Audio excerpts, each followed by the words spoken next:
Check, check. Hello, guys. We are live. Skinny Bob's Billiards. This is our Tuesday night league, and we have a special match for you here.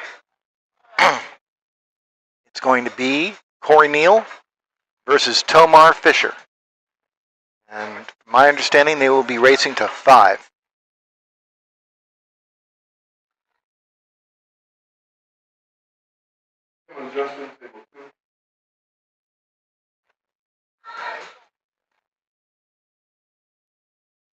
Okay, so they're getting ready to start right now. I'll double check what the race is. This is a handicap match. This is a BCA sanctioned league match. And I'm just going to find out exactly what that race is. Hold on one second.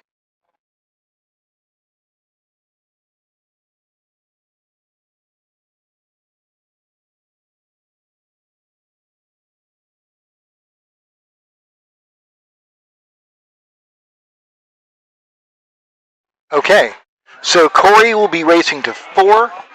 Tomar will be racing to 5. My name is Jude Rosenstock. I'm the league operator here. I also do commentary for the Texas Open. And happy that you're here to join us. So Tomar has won the coin flip. He's going to open up with the break. This is alternating break. The one ball is racked on the spot. 9 ball counts in all 6 pockets. We're playing BCA rules.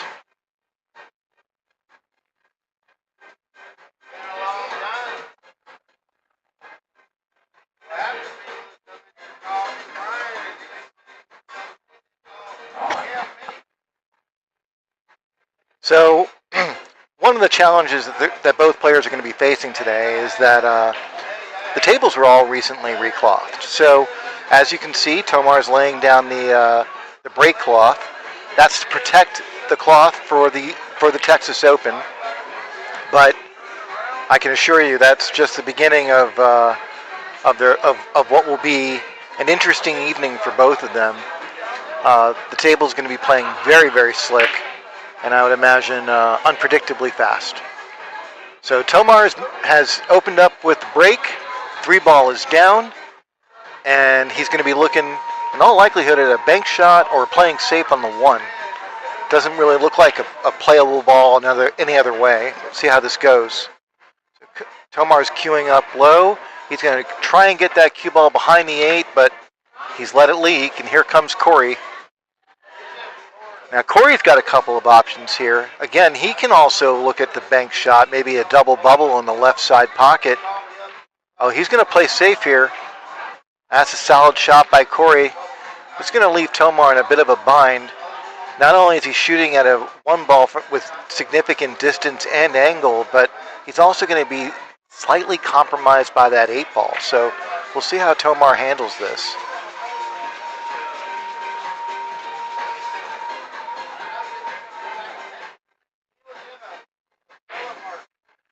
So Tomar takes a wild stab at the 1 ball. He's going to leave a shot.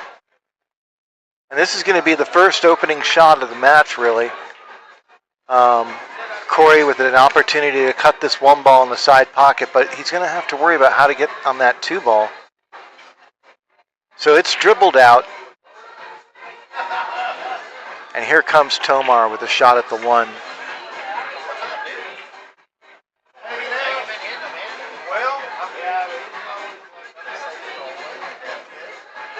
So if you guys don't know, this is Corey's first season in the league. Tomar has been in this league now for a couple of seasons, and he's a little bit higher ranked. Tomar's Fargo rating is a hair over 450, and I think Corey's a hair below 450. So Corey's getting a game on the wire, but these two are very closely matched. And Tomar's done a good job at laying down a safety here, and here comes Corey. He's going to be looking to try and either thin this or maybe he'll have to kick into it. We'll see how he does. And he's looking at that right rail. I think he can hit right before the side pocket just like that. And yep, will it be hard enough though? I don't know if he got rail there. Is Tomar paying attention? We don't know. Doesn't look that way. So they're going to proceed as though it were a good hit. And Tomar's going to kick at this, and it's a legal hit. And this is going to leave Corey another shot in the corner pocket. So here comes Corey. Now, he still has his challenges here. The 4 ball's tied up with the 6, so this is not going to have like a big future.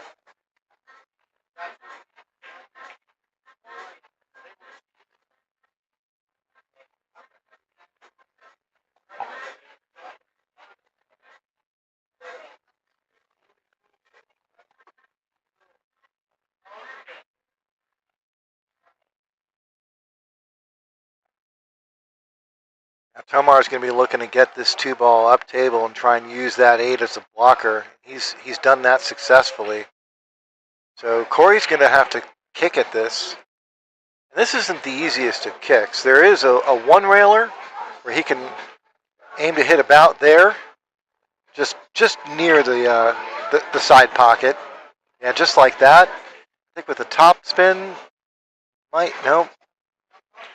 Well, he got it on the way out, but unfortunately he didn't get rail. So Tomar's verifying if it were a foul, and if it is, he's going to take ball in hand. So yeah.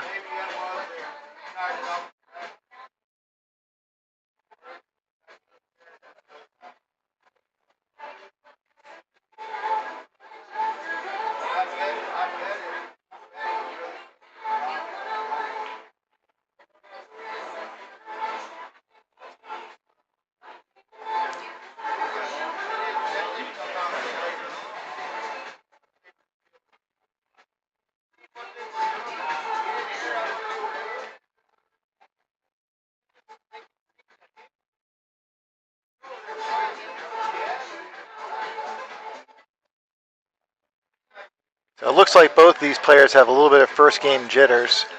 And Tomar has hung up the 2 ball. So they all have no choice but to make it this time. And here's Corey with the shot on the 2. Probably looking to go 2 rails to come around. He's got the first one, and there's the second. That's the second rail. And it looks like he could take a crack at that 9 ball. Oh, but does he know that the 4 ball is on the table?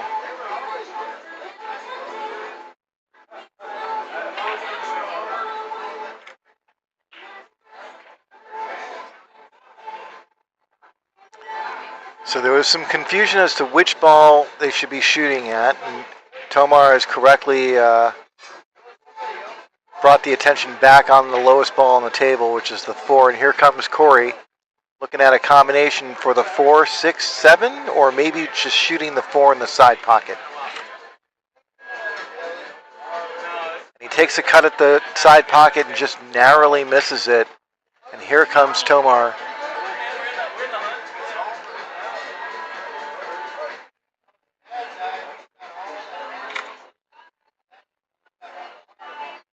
This is a tough spot to be in. This is a big angle shot with the cue ball running away from the 5. So, very nicely done by Tomar. He's gonna make that 4 ball, run into the 5. He's not gonna have a shot, but he's got something to work with. He can probably bank this 5 into the 7 if he wants. Oh, he's gonna go the other way and just narrowly miss the corner pocket. Here comes Corey.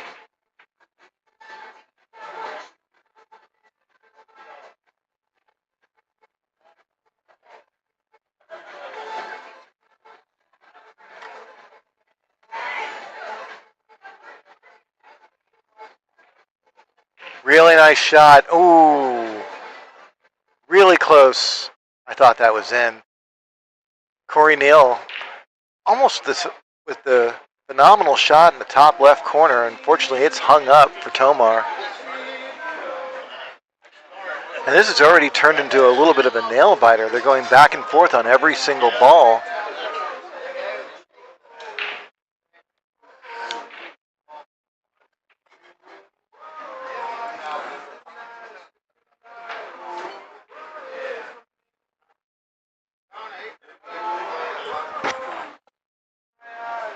Here's Tomar with the 5. He's going to run into that 8. It's going to leave him a little bit tough on this 6 ball, but he's got a big 7 nearby, so he can cut this into the 7. And he's done that successfully, and the 9 ball is down. So Tomar has won the first game, and here comes Corey Neal to break.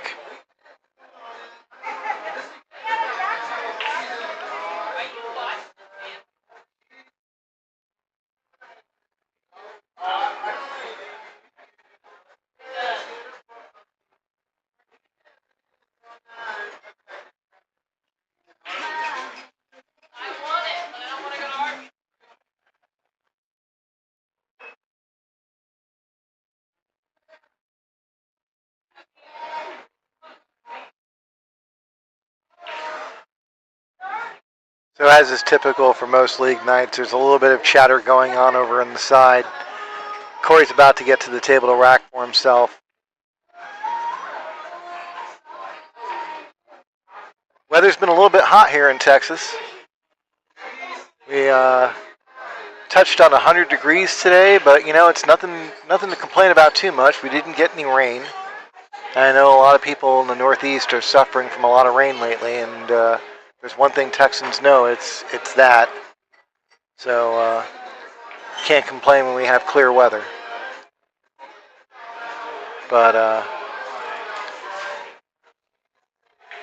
things have been heating up here in Texas. The U.S. Open is only 3 weeks away, and a lot of you may already know that this will be the first time that the U.S. Open is in Texas, and then shortly after that, immediately after that, is the Texas Open. So we're going to have a lot of action in Texas coming up over the next few weeks. Probably the most exciting year we've ever seen. And Corey Neal has made the 1 ball on the break along with the 8. So a 2-ball break, and he's got a view of the 2 ball. It's a bit of a tough cut in the side pocket, but I think he's going to try and take it on. Oh, he's gone for the bank. He narrowly misses the right side pocket. Here comes Tomar. This is not a lot of offensive opportunity. Not much of an offensive opportunity here for Tomar. He's tried to bank this, but that cue ball is going to find a pocket.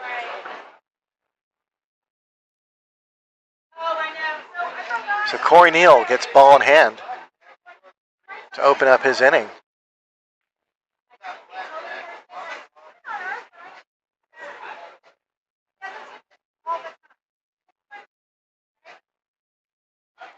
Corey Neal drops the 2 ball. Now, this might be one of his first times ever playing on camera, so he might be a little bit nervous. Focusing a little bit more on pocketing the ball and less on position. I know how that can be. So he's kicking at it. Unfortunately, he's hit the 6 ball first. He's going to give ball in hand back to Tomar.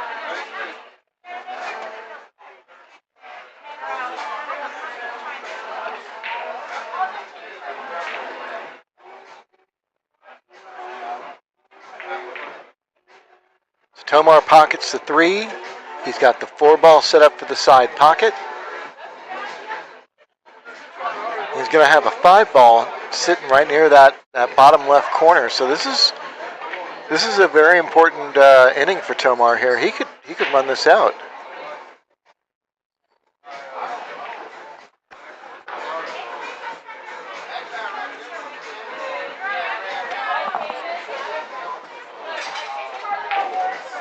Oh, really nice shot by Tomar, drawing the cue ball back to the other end of the table to get a good shot on the 6. Just really well done there.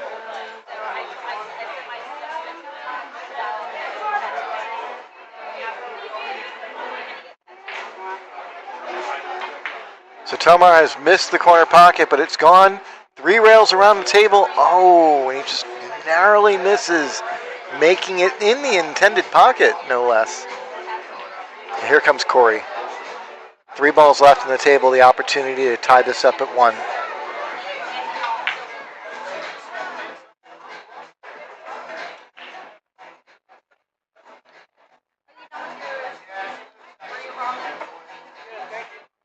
Corey's dropped the 6 ball. And like I said from the start of the match, this fast cloth is really difficult to manage. You know, so that cue ball slid more than I think he expected it to, and he's going to give back the table to Tomar, shooting at the 7. But it's no walk in the park here. Tomar's going to have to figure out something. It's a tough cut. He could bank it too, but it's a really tough cut. So he's attempted the bank. It's missed the corner pocket. It's heading toward the side. It's not going to make it. Corey's going to get back to the table. Again, this is a tough scenario. I don't think he can cut this in. He might be able to. It's going to require an eagle eye to do that. Corey might opt to bank this.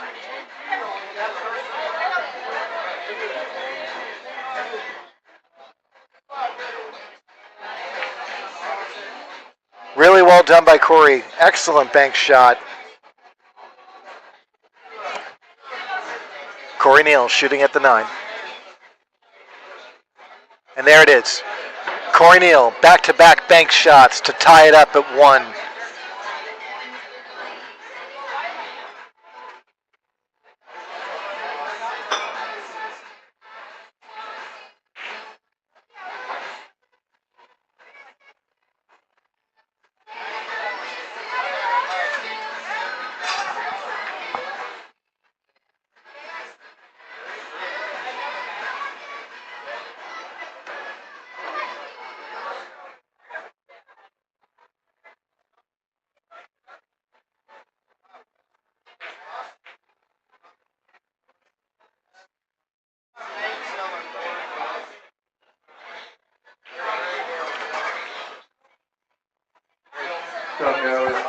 And here's Tomar breaking from atop the break cloth.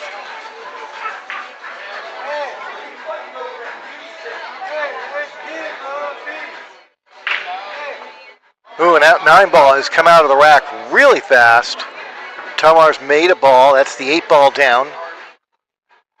And he's got a clear shot on the 1. This is a wide open table. A lot of traveling to do on the first shot, though. If Tomar can make the ball over here, he's going to have to try and get that cue ball to come off this rail and come back down this way. And that's a tough shot for anybody.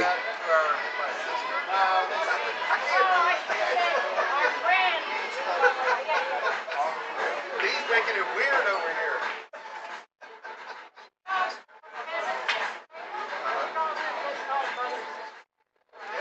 So Tomar has missed the 1 ball, but he's gotten very fortunate with his leave. He's left the cue ball on the opposite side of the 5 ball, so Corey's going to have to kick into this. I'm thinking he's probably going to take this route right here and try and kick underneath that 1. That's the way I would go, and I think he's lining up for the exact same thing. Oh, and he's just narrowly missed it. So this is going to give Tomar ball in hand.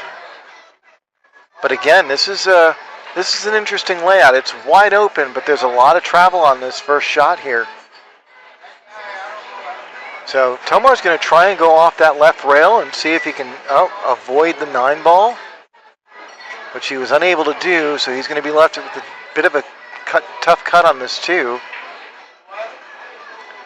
and he's going to fail to make that 2 ball.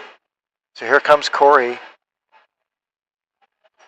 And again, we're sort of in a bit of a weird pattern here where neither player is leaving the other much of an opportunity on. Corey's made a great shot on the side pocket. He's got position on the 3. He's like, hold the phone, Jude. I got this. And he switched to the opposite hand. He's thinking about it. He reached from the other end. I think he can, so he's going to shoot it this way, and that 3 ball is down. He's got shape on the 4.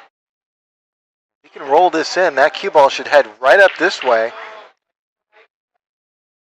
Oh, he's gone the other way. Okay. So the 4 ball remains on the table, so here comes Tomar to try and make this 4, come around and get position on the 5. It looks like that 7 ball is going to be in the way. Yeah, you can't park here. So Tomar's going to go rail. Oh no, you can see a little bit of it. And he's managed to leave Corey safe on right behind the 7. So Corey can see the 5 ball, so he's not at risk of fouling, but he's not going to be able to do much with it. Oh, I think he kicked at it, and unfortunately he's fouled. So here comes Tomar, and he's going to be looking for some sort of offensive opportunity here.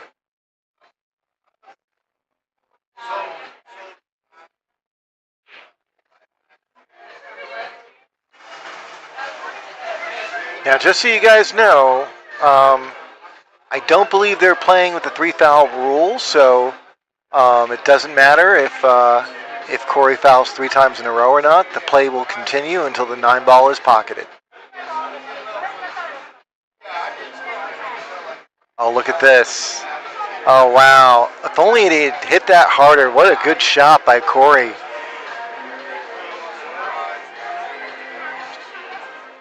But Tomar's in a bit of a pickle. He's going to have to try and shoot these last 4 balls in. And the challenge here is really going to be about going from the 6 to the 7.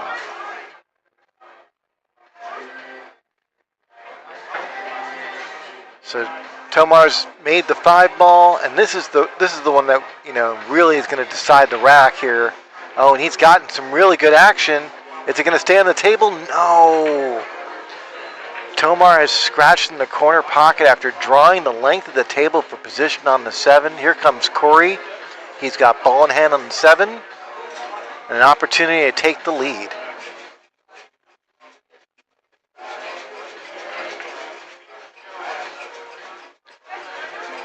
Oh, and Corey's just hung up the 7. Here comes Tomar. Another opportunity. Wasn't expecting this.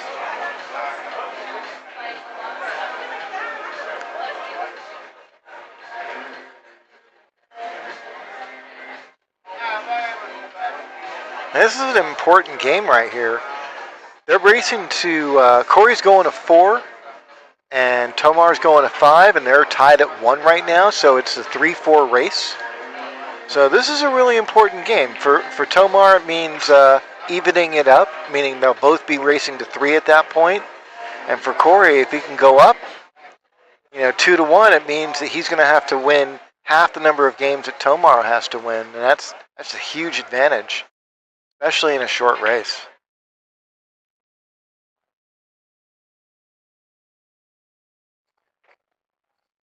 So Tomar's gotten some really good action on the cue ball, but wow, he's just avoided the foul in the side pocket. He's going to get to shoot at the 9.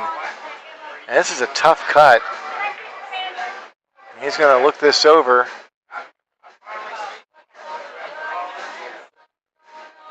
And pick some lint off the table.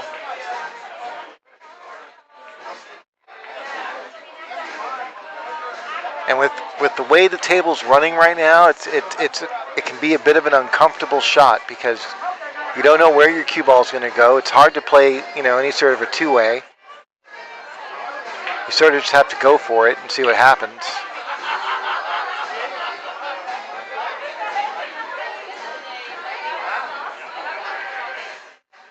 So Tomar's gotten second prize. Unfortunately, the 9 ball has not dropped, but he hasn't left Corey much either. So Corey's going to be looking at possibly banking this. I think he's going to try and go for this pocket right here. Or maybe he'll bank it back toward him. He's tried to bank it back toward him, and it's come up a little bit short. He's going to leave Tomar tough. So Tomar also facing a bank shot. Probably looking to bank it in this side pocket right over there.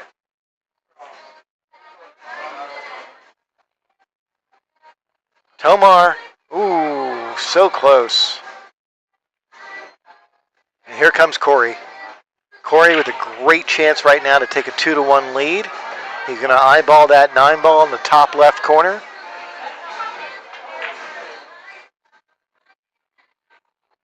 And there it is. Corey Neal, 2-1 lead with a really nice shot on that 9 ball. So Corey's won the last two, both on excellent shots on the 9 ball. And if memory serves correctly, Corey will be breaking this rack.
So just so you guys know what they're using right there, instead of a triangle, we use a template.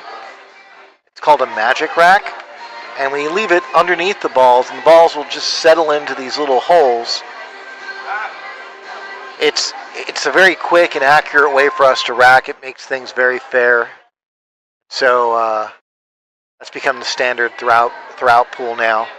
Here's Corey to break. Corey, ooh, he's almost made a couple of balls, but only one is down. The 2 ball is down, so Corey is shooting at the 1, trying to get positioned on the 3, but it's a tall order here. I think he's going to probably look to play some defense. No, he's going for it. Shikori with the attempt on the bank shot has left Tomar a cut in the top right corner. 1 ball is down, and Tomar has position on the 3. Really nice draw by Tomar there.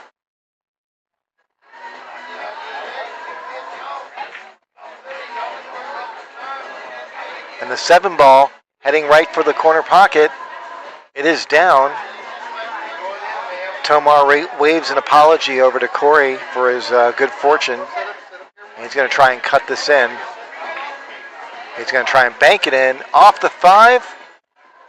It's not going to make it, but it's going to work out in Tomar's favor. Corey is hooked behind the 6. So Corey quickly gets down. He's going to look to kick this 1 rail, 2 rails. And that's going to give up ball in hand to Tomar. So Tomar's going to try and keep this simple. He's going to want to try and leave the cue ball right there so he can shoot the 5 ball up there and hopefully make the 6 ball in the same pocket. Oh, he's gone around.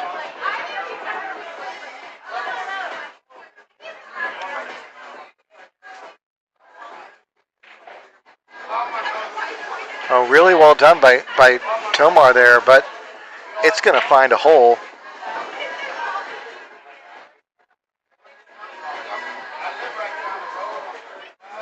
Here comes Corey, ball in hand with only 3 balls left.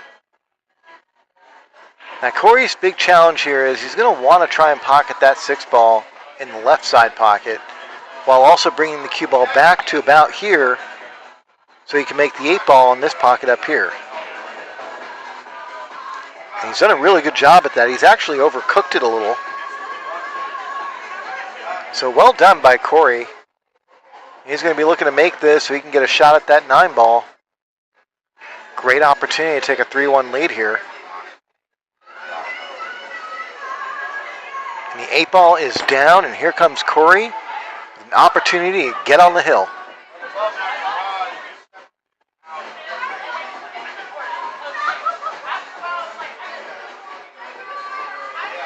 We're in week 14 of a 16-week season, giving out $12,000 this season. And Corey has opted to play defense here. He's overcut the 9 ball missing on the pro side there. That way he's not going to leave Tomar much to work with. Now, from what I've seen from Tomar's preferences, he's probably going to try and bank this. Oh, he's playing safe. So he's going to leave Corey a bank shot. If history is any indication in this example, you don't want to do that because Corey's shown he's really good at banking. And Corey narrowly misses the left side pocket, but he's not going to leave much for Tomar to work with. I think all Tomar's got is the cut in the bottom right corner. Oh, he's banked it. Tomar banks the 9-ball on the left side pocket to tie it up at 2. But just so you guys know, Tomar has to win 5 before Corey wins 4. So even though they're even up in games, they are not even up in their situation. Corey's in a really good spot now. He had an opportunity to be in a great spot, but he's still in a good spot right now. He only needs to win 2 more games before Tomar can win 3.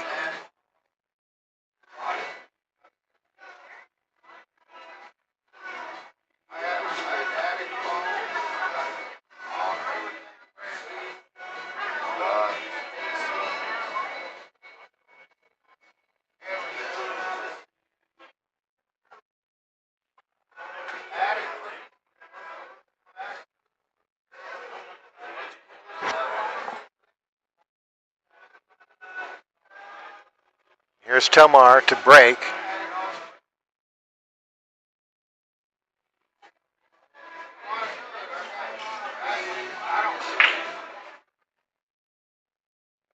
So this time nothing gets kicked in. Corey's going to be coming to the table with a full 9 balls up. The 9 ball's gotten kicked up table quite a bit.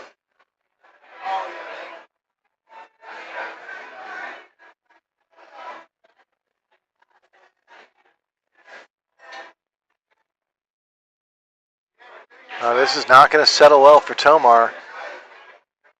So Corey for a second thought he was going to scratch, but that was not in his future.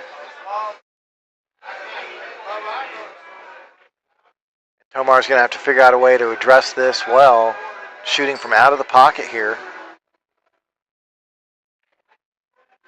And he jaws the pocket, trying to send the cue ball around the table, but he doesn't leave Corey much. That combo might be on. He's looking at it, but that's a really off-angle combo. I don't know how easy this is. It looks like he was playing defense. So Corey was trying to get the cue ball behind the 4. I think Tomar can see it. Oh, he might be able to curve around it a little. Oh, no, he's fouled. Tomar's gone into the 4 ball, so Corey's going to get ball in hand.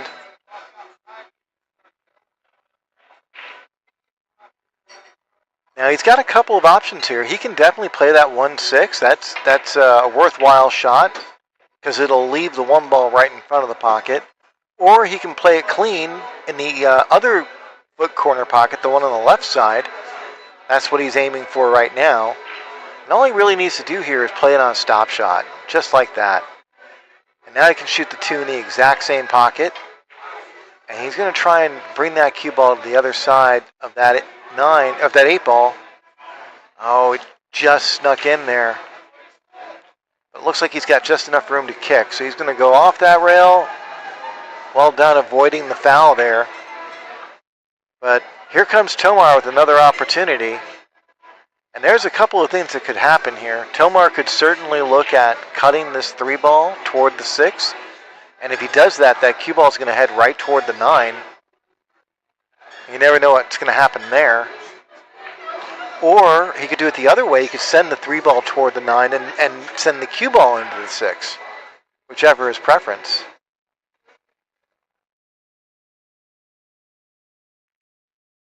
So Tomar finds a third option and has given up ball in hand to Corey Neal.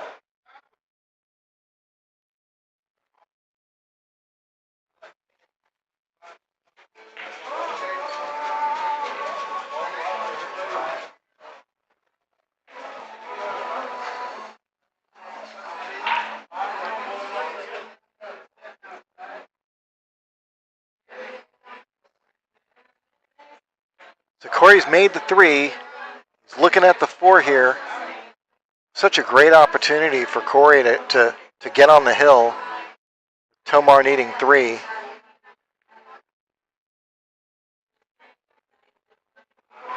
So Corey just narrowly misses the 4 ball, and look how far that 4 ball traveled. This is what I'm talking about. This cloth is just so fast. It's very difficult for players to predict.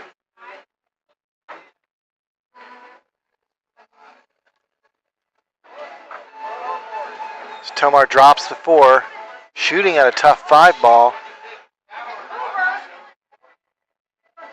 And this is going to work out for him. That 7 ball just landing in the middle. So Corey is probably going to have to look to kick at this.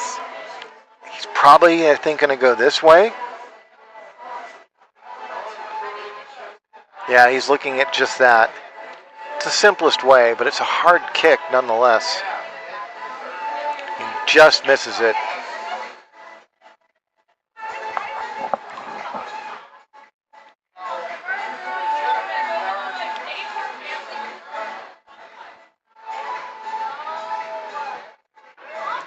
Here's Tomar, knocking the 5 down, shooting from the stretch. He jaws the 6.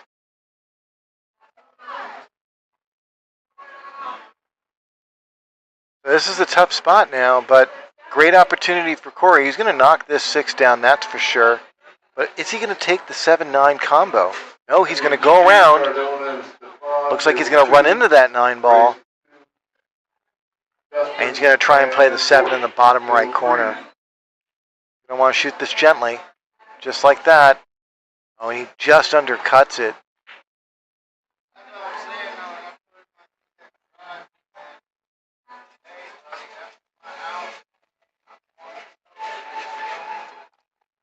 So Tomar is going to be looking to try and get another game on the board here. Try and keep this close. And Tomar's knocked the 7 ball down. But he's left himself tough on the 8. A real tester here.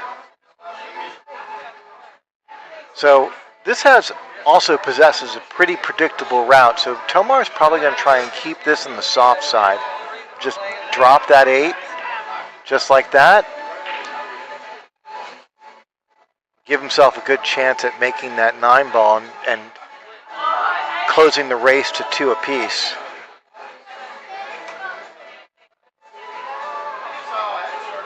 And there it is.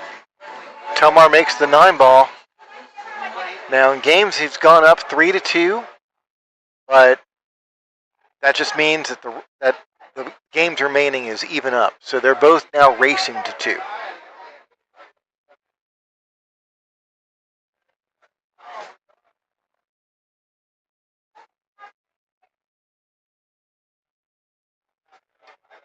Maybe if we get an opportunity, we'll have Corey in the booth and we can talk to him a little bit.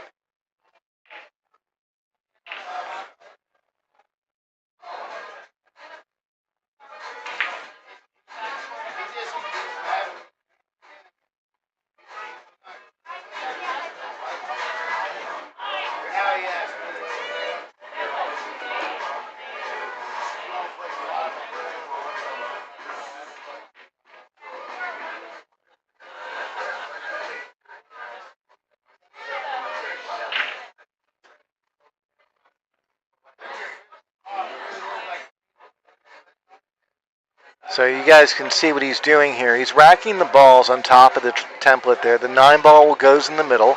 The 1 ball always has to go up front. And then all the remaining balls are racked randomly and they have to be touching. And that template basically forces all the balls inward so that they're all touching. And it's really good because, you know, these balls are not always perfectly shaped, and there's some irregularities, and that magic rack really minimizes the impact those irregularities might have on a game.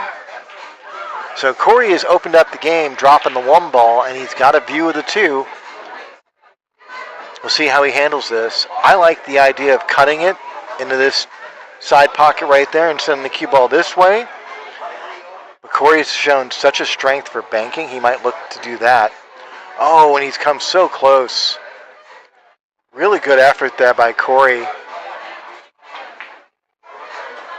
And he ended up in a good spot for the 3 ball. Unfortunately, the 2 did not drop. But in his favor, he hasn't left Tomar much to work with. So Tomar's going to be looking to either bank this or use some defense. Oh no, he has found the drink.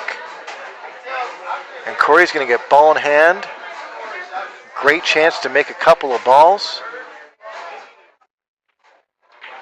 2 ball is down, and he's drawn back effectively for the 3.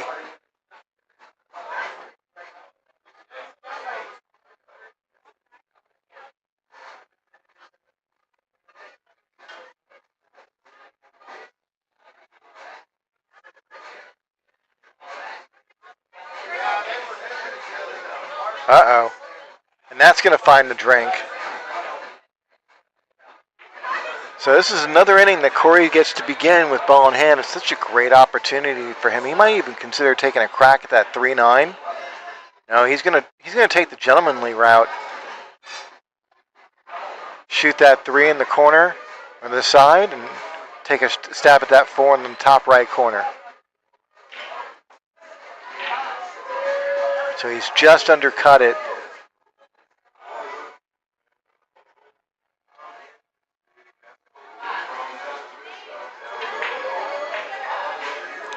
So yeah, this is the 14th week of a 16-week season. We have 3 seasons a year.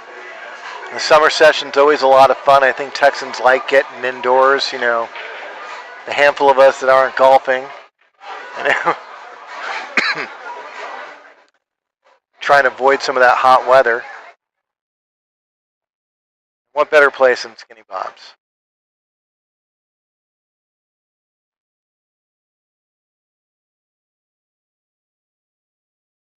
Tomar knocks down the 3 and the 4.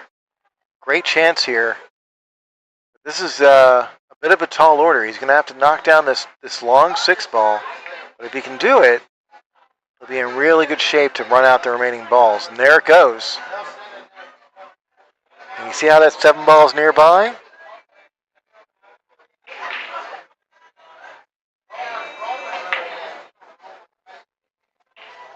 And Tomar very adroitly goes around that 9 ball, 4 position on the 8. And he floats the 8 ball into the side pocket, and he's got a straight in shot on the 9. This is to get on the hill.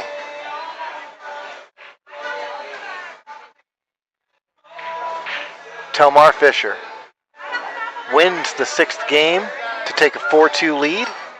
Tomar needs to win 1. Corey Neal needs to win 2.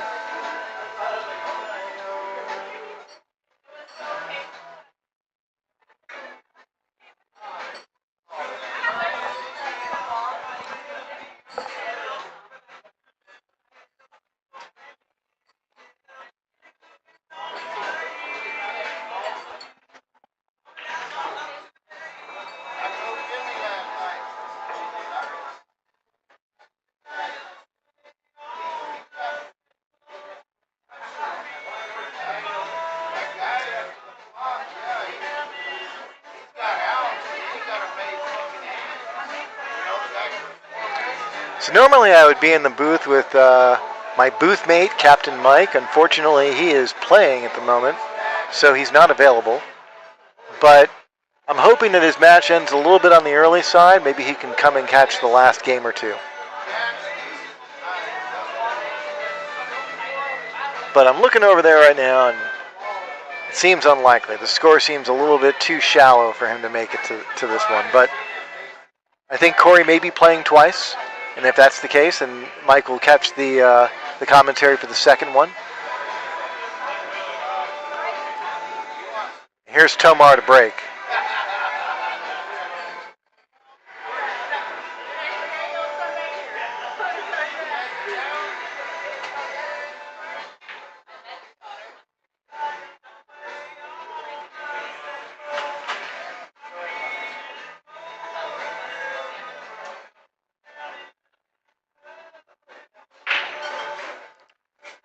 Tomar has found the right side pocket. This is going to give Corey ball in hand on the 1. Not the way you want to open up your first opportunity to win the set. And actually also what will be his last break of the set.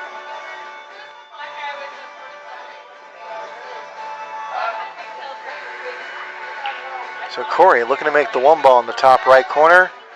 It's just jawed out, but I don't think he's going to sell out this one.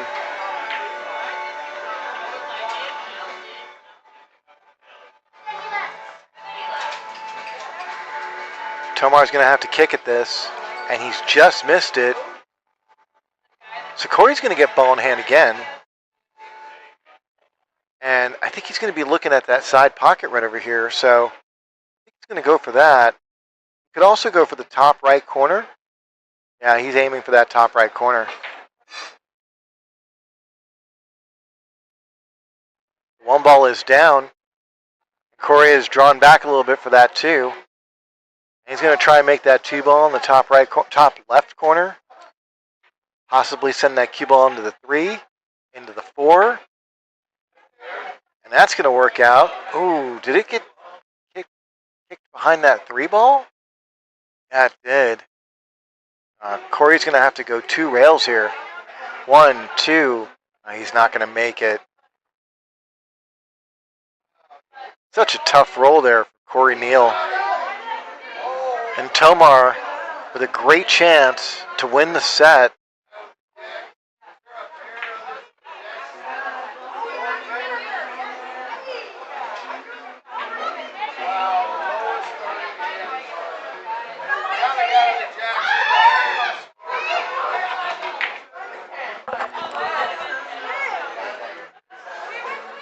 Tomar.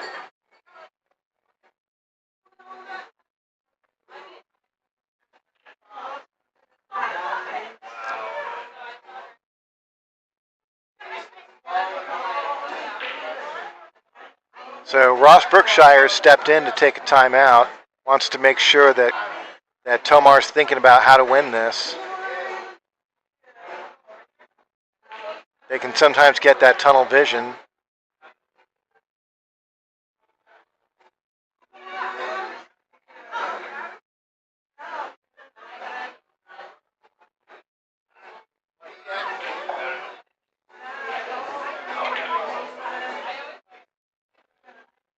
So Tomar's reluctant to try and go for this. I think mostly because if he misses it and he hangs it, he's going to leave Corey a great opportunity to win the game. It's going to go around the table. It's racing. The 2 ball is going to settle right near that corner pocket there.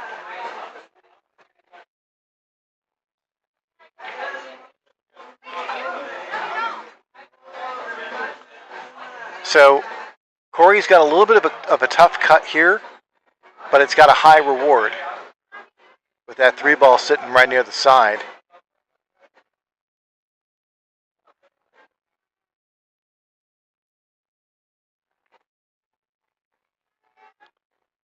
He's just undercut this. He's not going to leave Tomar much to work with. I think Tomar's got a bank. I think that's what I would be going for. That 3 ball sitting right near that side pocket, it's certainly going to leave some opportunities there. Makes the pocket much bigger. And 9 ball, just so you guys know at home, is not a call shot game. Oh, he's tried to bank it into the corner. It's not a call shot game. The only thing that you have to do is you have to hit the lowest ball on the table first. And afterward, either a ball needs to be pocketed or a ball needs to hit a rail. So, as you can see, the last couple of shots, that's exactly what Tomar's done. He's made the 2 and he's made the 3. And the 2 ball, he didn't mean to make it into the top right corner, but he did. Say it's a good game, Brian. And Good game.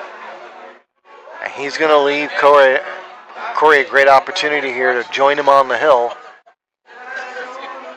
Corey straight in on the side pocket, but he's going to have to do some magic here to try and get that cue ball down for the 6. He's going to leave himself a big cut in this 6 here.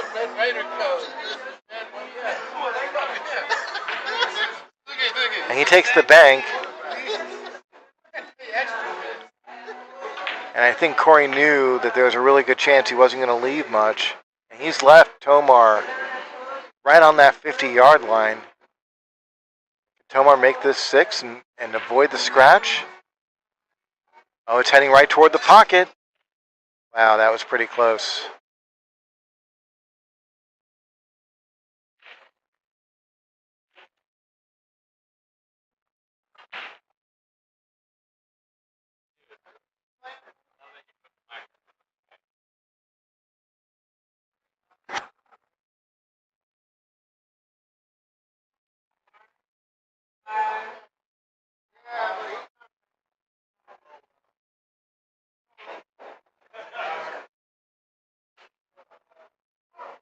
Really nice attempt there by Tomar. And in spite of the fact that he hit it softly, he still left Corey a tough shot on this 6. That's the benefit of hitting it on the pro side, as they call it. In that instance, it's an overcut. And by hitting that side rail, there's a really good chance you're not going to leave that ball near the pocket.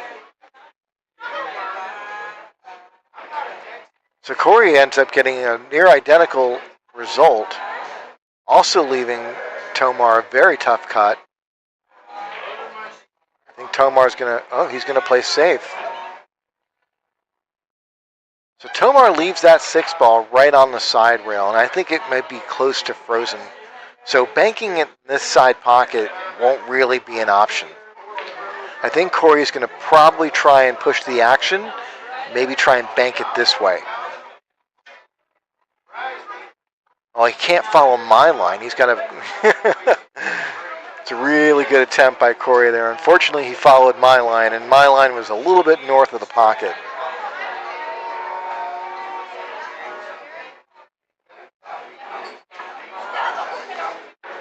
So Tomar cuts the 6 ball in, gets nice and snugly on that 7 ball. There's a big angle here, but certainly an angle he can manage. Oh no, Tomar Fischer has found the drink, and Corey Neal steps to the table with ball in hand on the 8 ball and an opportunity to get on the hill.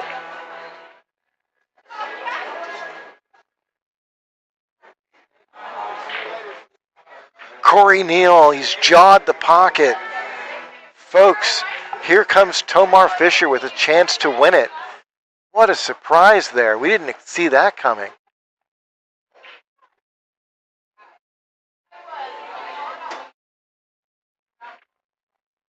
Tomar has cut the 8 ball in, but he's done himself no favors on this 9.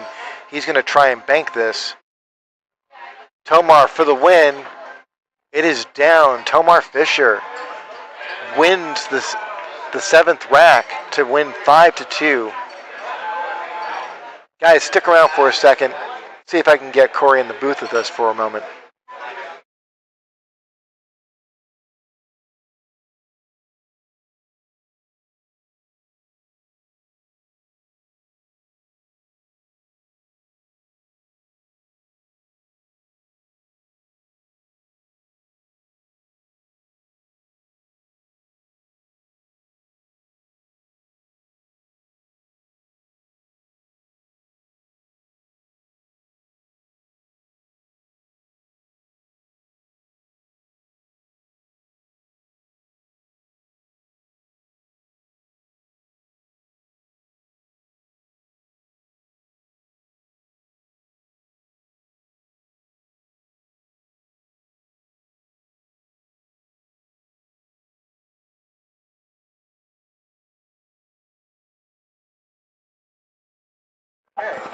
Check, check, check. Check, check. That's Can it. you hear me? I can indeed.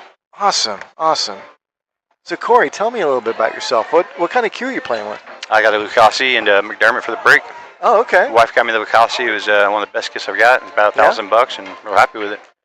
You know, my wife, when I first met her, was playing with the Lucasi. Oh, was she? Yeah. She still play a lot, or? Oh, yeah. She's a big-time APA player. That's pretty much all her pool. And this is APA, right? This is BCA. I'm sorry, BCA. So what's the difference in the two? BCA is a different organization. Typically, higher rated players. Okay. Is that where they do like the 1, 2, 3, 4, or 5 year rating? No, not really. Well, they use Fargo rate. Okay. Yeah. APA, they use the 1, 2, 3, 4, 5. Okay, gotcha. And that's usually meant for. I mean, they do have some very advanced players in the APA, but it's mostly geared toward novice and intermediate players. Gotcha. Yeah. But yeah, no, she also dabbles in the BCA too. Yeah. So you like Lucasi, you like McDermott? I love it, man. Yeah, it's one nice stick I've had and plays well. So Yeah. yeah. Are you from Texas? I am indeed. Yep, North Texas, Denton originally. Denton? Near Dallas, Okay. sort of. Yeah. How long you been in the Austin area? Oh shoot, 14, 16 years, something like that. Yeah. Wow. Yeah. Wow. And where'd you play pool most of the time? Man, growing up, played with my dad on his tables a lot, my grandpa, and then had a big segue there where I didn't play very often. Then ended up getting a 6-foot table for my house. Wow. Playing on that little, no, I'm sorry, a 4.5-foot table first, just to like mess around on. I was like, I can get a 6-foot table and fit in the garage, and I got a 7-foot table. Yeah. Came up here and started playing, saw how crazy it was on the 9-footers. I'm like, Yeah. at least getting 8 in there, and so, yeah, I play every day on the little 8-foot table, but man, these things are still such a different animal. Yeah. The pockets are just like all that they, I don't know, Joe was saying that there's no difference in the pockets. I'm like, I'm pretty sure they hang up all the time on there. These pockets are pretty tight. Yeah. When I was growing up, I'm a bit older than you, but when I was growing I'm up, 45. I'm 54. Damn it. I was going to say I'm 40. I was going to think you were same. You look good for your I age. appreciate it. Yeah. But yeah, when I was growing up, pockets were a bit bigger than they are now. Yeah. The tables I used to play on always had 5-inch pockets or even bigger. And what are these? These are 4.5. Okay, so they are smaller. I don't know what I was talking about. Yeah, they're tough. Where'd you grow up at? New York City. Okay. You don't got the accent much, I don't think, right? Sorry? You don't got much of the accent of it. Well, I've been here now for 10 years. Okay. And my wife's yelled at me quite a bit during those 10 years. You so say y'all now? pretty much every now and then. Good deal. Good deal, y'all. Do you like Texas overall, though? I love it here. I Nice. really do. The pool here is incredible. Yep. The people here are incredible. Oh, it's nice, man. Yeah. First time camp here is cool, but now like coming up here frequently and people start recognizing your name, start recognizing them, and What you know, part of Austin do you live in? Pflugerville. Pflugerville. Yeah, okay. So you're not too far from here. No, it's like 10 minutes back to the house. Okay. Yeah. And who taught you how to play pool? Man, I've got pictures of myself on my grandfather's table, like as a baby holding the stick. So Wow. my brothers, grandfather, uncles, they all played, and Whole family. yeah, pretty much, man. So I was the only one in my family. really, Yeah. yeah, I would joke that I would try and get my brother or sister to join one of my pool teams Yep. because two Rosenstocks, everybody know. would Yep. think it was funny. But yeah, no, my sister couldn't hold a pool cue if she tried. oh yeah, And my brother is a jiu-jitsu expert. really. He spends all his time doing So he's that. trying to wrestle the balls on the table. Yeah, he's huge. He looks like me, only 8 me. Yeah, I've been trying to get my little boy, he's 12, to start playing, and he's got a pretty crack shot. Like, he didn't want to listen to any of the offering suggestions I have. He's like, let me do it on my own, but he does pretty well. So, Isn't that always the case, though? what's that? We yeah, all want oh to yeah, learn our yeah, Yeah. exactly. So, I'm training right now for a big tournament next month. Are you? And I took on a coach a couple months ago. yeah. And it's been hard. And part of it is just listening to other people. I know. Man, I came here, I had the chicken wing thing when I started shooting, and then I was real bad about jumping up when I shoot. So trying to take in some of the fundamentals that I never practiced as far as, playing with the family and all those things. And Yeah. it's a lot into it, man. But What's your it's son's fun. name? River. River? Mhm. It's a good name. Yep. Only kid, or do you Got have more? my daughter, Greta. You have a as well. daughter, too? Mhm. Greta? Yep. How old is she? She is going to be 11 Wow. in December. So. Wow. See, now, I don't have any kids. I think that's why I play such good pool. Yep. Yeah. Probably helps out. Yeah. Definitely helps out. No, well, it's a worthwhile trade, in Yeah. my opinion. It's tough though. Fatherhood is a noble thing. Yeah. He's a very, very brilliant little guy. Like, he was trying to teach me organic chemistry and stuff, and like, Wow. don't even know I did it. And I talked to one of my friends who was an organic chemistry major. He's like, yeah, they shouldn't be doing this. You're like maybe 16 dabbling with it, and he's just young. It's amazing. And he learned to teach himself how to read music in about a week and a half. Like, Wow. I play guitar, and I was trying to show him, is there anybody out there by Pink Floyd? I don't know if you know the song, but it's like a beautiful acoustic guitar song, and he like learned it for a second, and like piano, it's like, boy, Amazing. he's gonna do well in life, but I don't really get into the pool too much unless I beg him or, come on, man, get out here. So, Well, but, pool is one of those things I think you have to be doing it in rebellion to your parents. Yeah, that's true. That's true. That makes sense. Yeah. Yeah. But so what do you do for a living? I own an electrical contracting company. Okay. Yep. Okay. I went to an engineering high school. Did you? So I know a little bit about electricity. Yeah. They didn't have. See, I went to a Denton area expands to a little small town called Crum. That's where I actually went to school. Yeah. Graduating class of 68 people. Super Wow. small town. Yeah, man, it's super small out there. But I don't remember what was the question we were talking about. No, just talking about being an electrician. Oh yeah. It's great. The first day I did it, I knew it's what I want to do for the rest of my life. Wow. You know, I was adamant. Just worked really hard. Went to school for 4 years and wanted to get straight A's. You know, there's kids in there. And you're in there every 6 months. You get a raise, guaranteed. Wow. And so these people are in it for the raise. I'm like, don't you want to learn your trade, your craft, and like know what you're actually doing? And started doing it. And I knew like right away, as soon as I could get my master's, going to get it. As soon as I get my electrical contractor license, going to get it. And did both those things. And then there was that situation of steering away from my company I'm solid with. I have insurance, so taking a chance on myself. I moved over, man, and I've had business ever since without having to advertise or anything. It's just, you know, I believe it.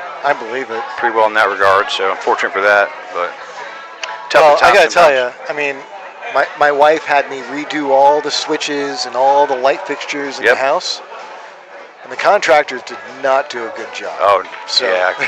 The things I've seen. I'm sure you're busy. Oh, yeah. I can't even tell you things I've seen. It's just real bad work out there and people doing their own stuff, man.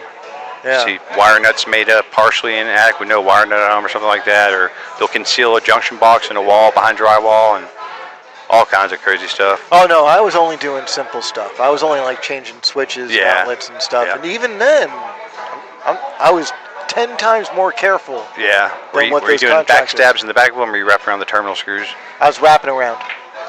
Good job. And using parallel, put them to a pigtail one. I don't even know what they're called. Wagos. They've got these caps now where you can take. Yeah, a Wago where you stick it in there and it clamps on it. Yeah. Yeah. Yeah, those are awesome. They're nice, man. Yeah, a lot of applications. Some you got to be a little careful with, but yeah, if you get solid ones, you know, a little more expensive. They're definitely pretty good. It makes life a lot easier. It does. Yeah, definitely does. But I gotta say, my wife tried to recruit me to do some electrical work in her mother's house. Yep. And she's got 8 gauge.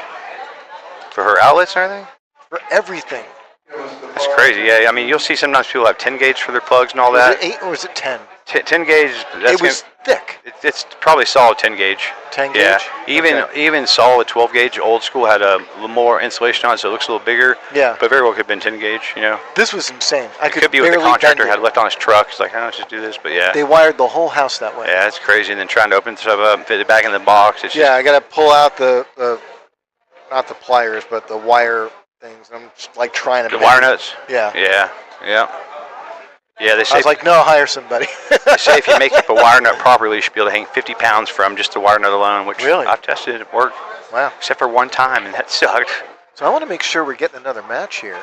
I think we had a player short. I was hoping to play two times, but. Okay. I came straight from the attic here, man, so I didn't get a chance to warm up or anything. Well, let me check in with Joe. Yeah. Make sure we're not holding anything up. Cool. But hold on. Hey, Joe. Is all our audio going to be on the video? Is all the audio going to be on the video? Our audio, yes. Joe?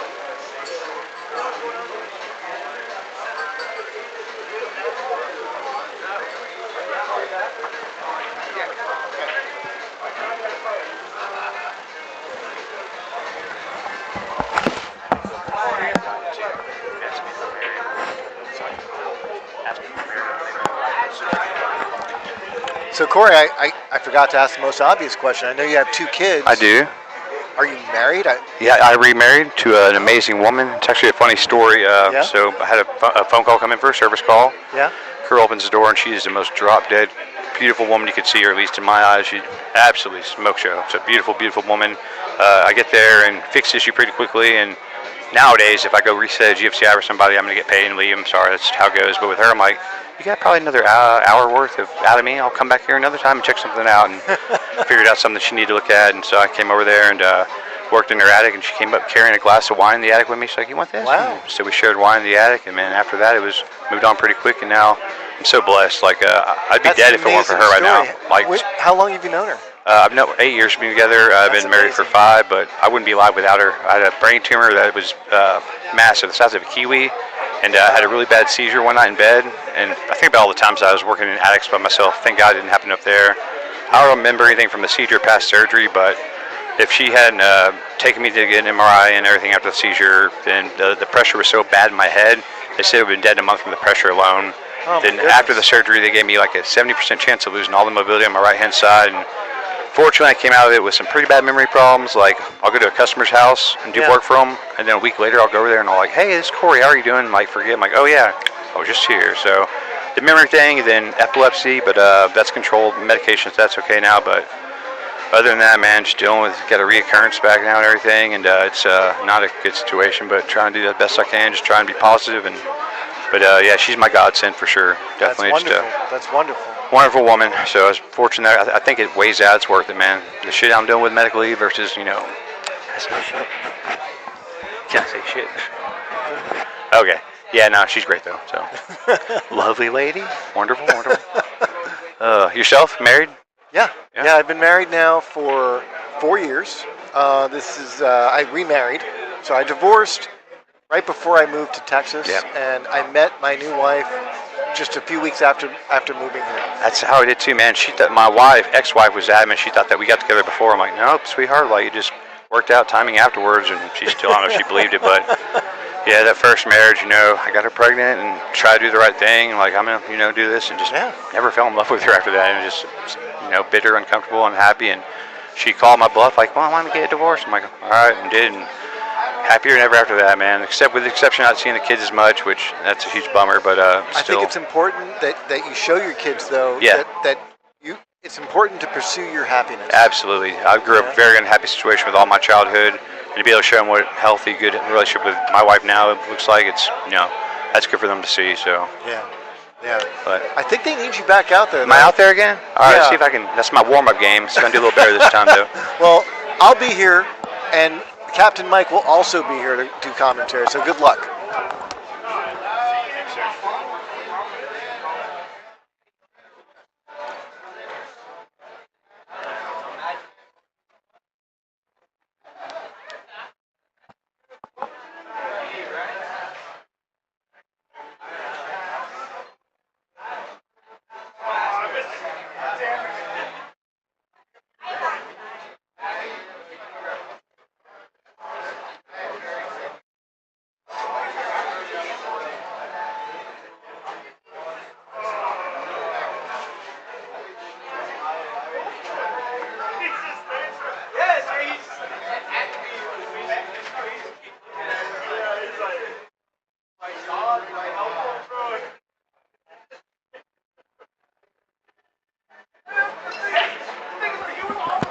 Okay, so Corey Neal will be doubling up tonight,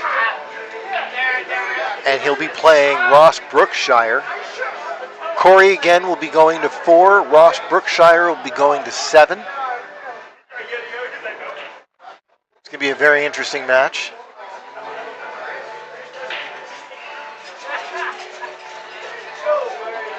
And it looks like my booth mate will be joining us shortly.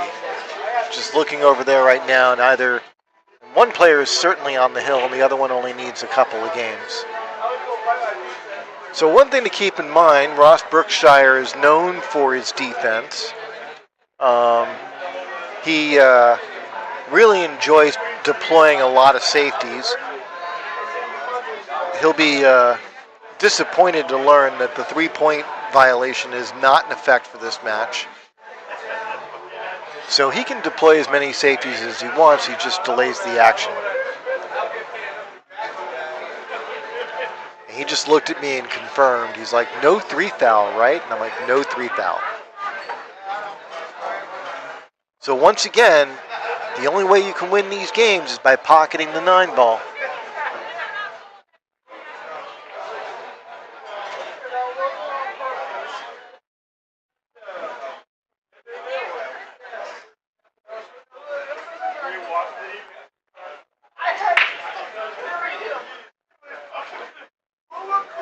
Corey Neal with a really solid break this time. He's clearly warmed up now, pocketing the 1 and the 2, and a clear shot on the 3 ball. Is that 8 ball in the way? Shouldn't have said clear shot so quickly. That 8 ball's in the way. So Corey's got an option. He can push out here, and what that means is he can move the cue ball anywhere he wants, with no obligation to hit the lowest ball on the table. The incoming player will then have, he's going to kick at this. And he just caroms into the corner pocket. So he opted not for his option.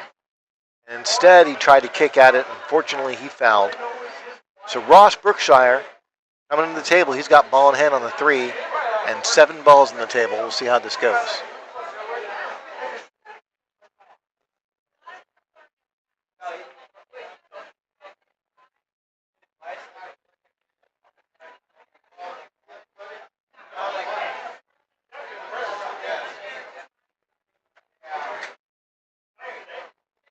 So I have been asked to play, so I am going to hand this off to Captain Mike in a moment. We are unfortunately not going to be in the booth together.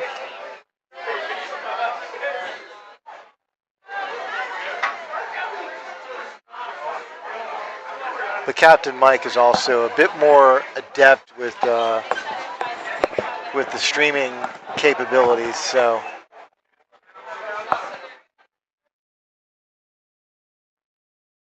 Check. I hand this off to him now.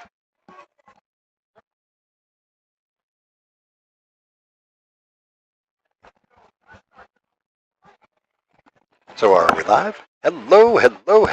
Captain Mike here in the house.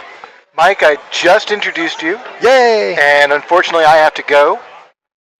You have to go play a match? Yeah, I've got to go play a match. Sounds good. All right, so we got Ross. Corey is racing to 4, and Ross is racing to 7. I will see you guys later. Awesome. Do we know what the score is? Is this the first match? This is the first game. Fantastic. Well, welcome, everybody. This is Tuesday night. 9-ball action here at Skinny Bob's Billiards in the BCA League.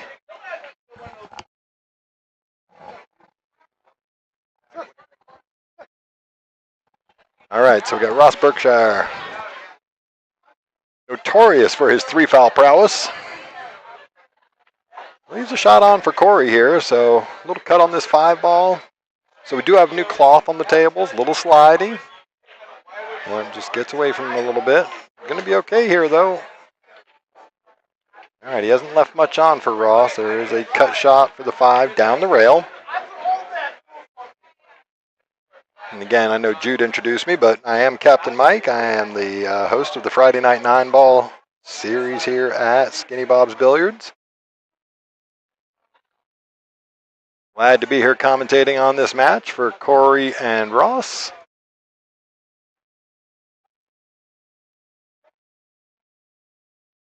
All right, Ross trying to play the safety here. See if he gets the speed down. Nope, that 5 is going to come running on down the table. So again, the tables just got recovered this week, so they are playing fast. So everybody's having to make a little bit of an adjustment here.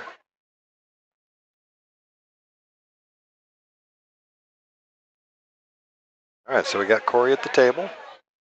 Not much on this 5-ball. Let's see if he's going to bank it up to the top right corner there, maybe. Went for the cross bank 2 times in unfortunate situation, but he's gotten very fortunate roll. Look at the shape he had on the 6-ball. But that is position without possession.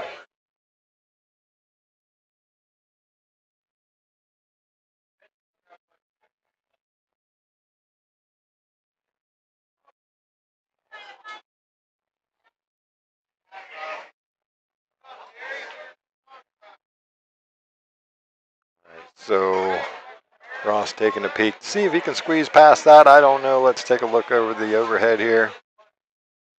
Now that 5 is hanging right over the pocket. So jump cue in hand for Ross.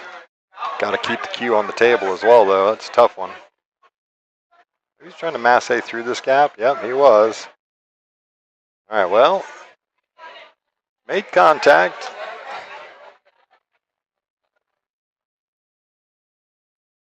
Wasn't paying attention. Was it ball? Was the rail first and then the ball, or is it? There wasn't any question to it there, so.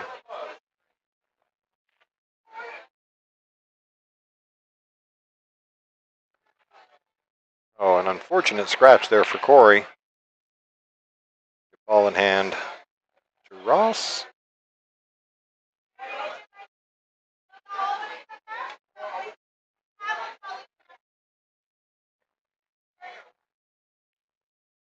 It's a good opportunity here for Ross to get on the board first. 4 balls for the out, but again, anything can happen because we've got new cloth here, making the speed control just a little tougher.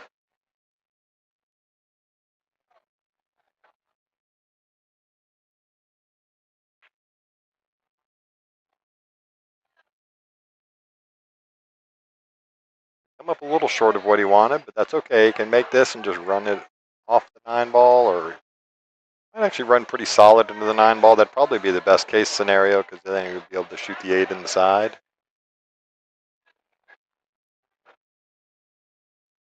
Using the 9 ball perfectly. Didn't hit it too hard so the 9 ball doesn't go all the way to the rail, which is very smart. Well done there.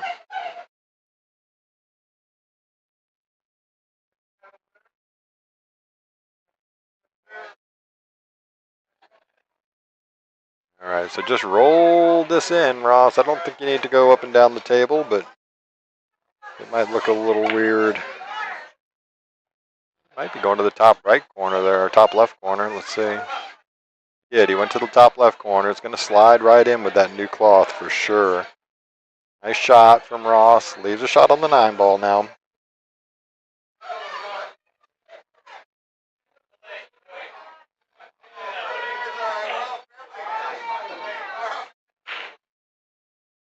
All right, for the first rack. All right, Ross takes that one down. He's going to go ahead 1-0. Now, Ross has to go to 7 games. Corey's got to go to 4.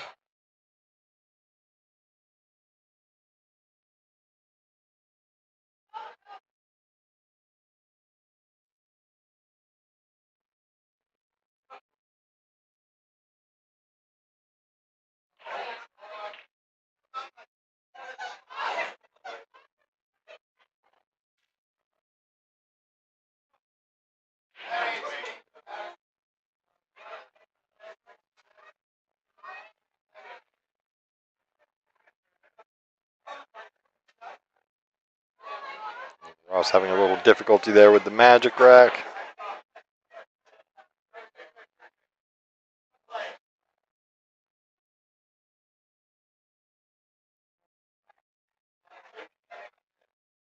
So Corey's currently a 435 Fargo, racing to 4 tonight. Which also, the way this league sets up, not allowed to 3 foul him, which is a real downside for Ross. He loves to play the 3 foul rule. I want to say Ross is a 550 something, but let's take a look here. Ross is a 555. Should know that. He plays on my team, so I play on Cherry Red Lovejoy, the team that Ross is on and Jude is on. Of course, he had Jude Rosenstock doing commentary for Corey's first match.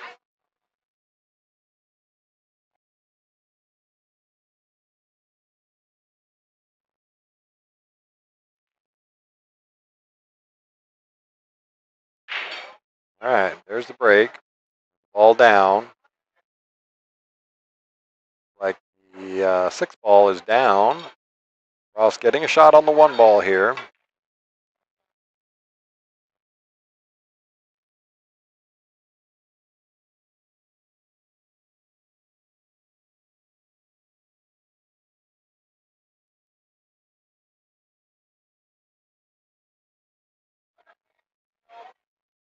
All right, so Ross going to be playing this 1 ball. He should probably be playing it with some top left and just sort of screw that ball up towards the 2.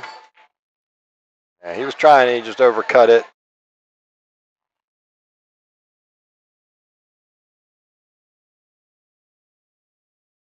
All right, so here we go. Rack number 2 underway. Corey to the table.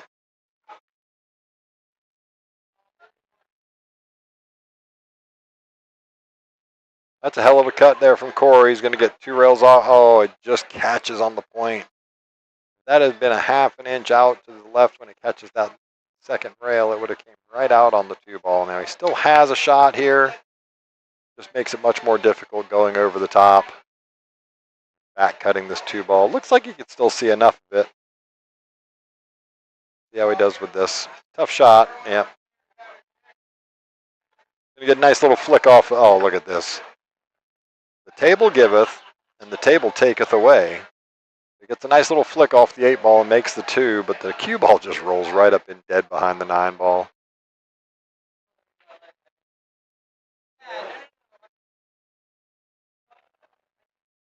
A pretty straightforward kick shot here.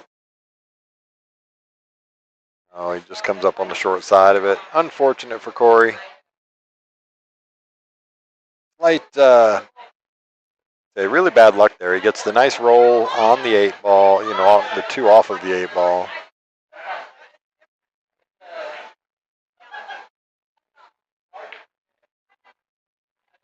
Ross scaring the edge of the pocket there.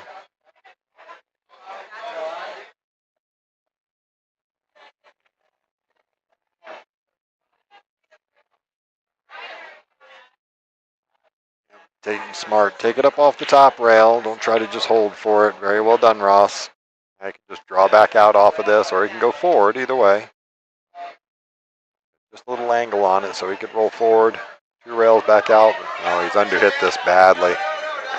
He just decelerated on that stroke and comes up way short on the 7 ball. He knows it. You can tell by the reaction on his face. Decelerated into it, didn't commit to a stroke.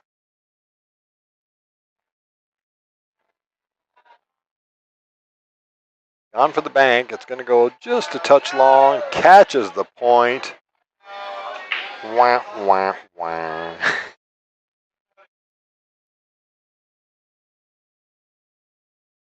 All right, so Corey with the 7 ball down.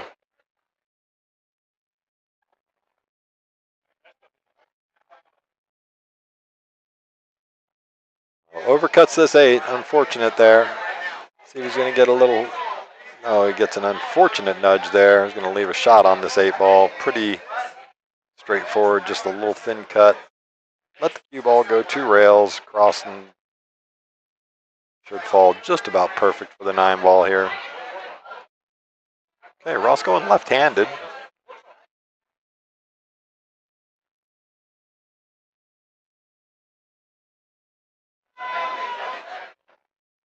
Me and Ross were talking about flexibility a little bit earlier. It's kind of funny. All right, yeah, like I said, he should just fall about perfect for it. Almost perfect. Certainly perfect enough.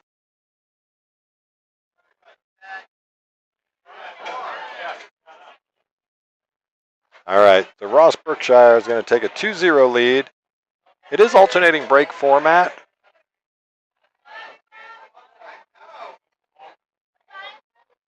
All right, Corey Neal to break.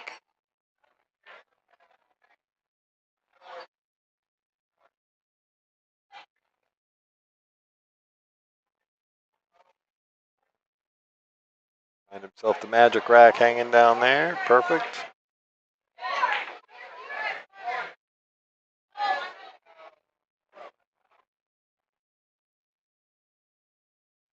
All right, so we get to check out Corey's break. I missed the first rack, so I didn't get to see it there. Let's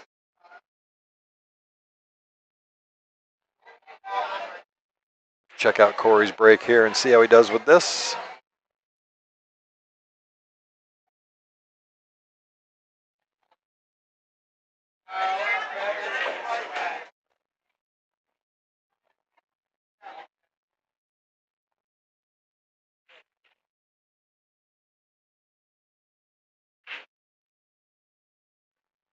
He almost scratches there.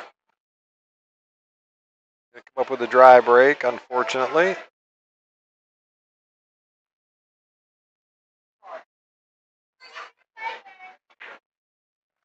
Doesn't leave anything on for Ross, so Ross will more than likely be pushing out here. Just want to keep it north of the north of this side pocket line.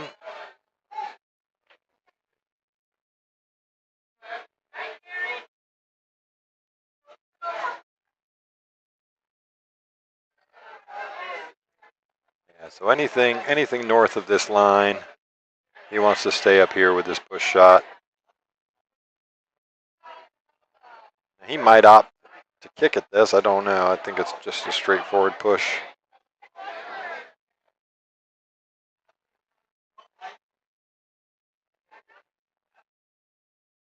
Just keep it north of the shot line there. North of it. Yep, now he's looking in the right direction. Smart shot there from Ross. Might have given him a little more angle. He's just going to go ahead and fire right back at him. Take it, Ross, he said. Imagine we're going to see the cue ball get somewhere by that 2-3. He was trying to slide it down that new cloth. Okay, so an opportunity here for Corey. He can go ahead and make this one ball right in here and send the cue ball down this way. Stays off. Yep, good shot. Cut this down the rail. Just roll it down there with the new cloth. Yeah, you don't have to try and work it that hard.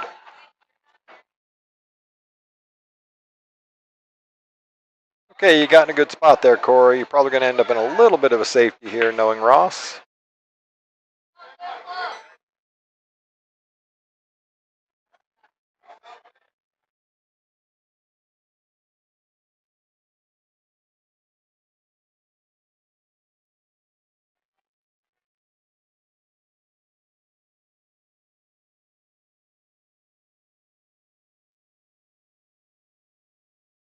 Might go ahead and make this bank here. Slide right on in. Yep.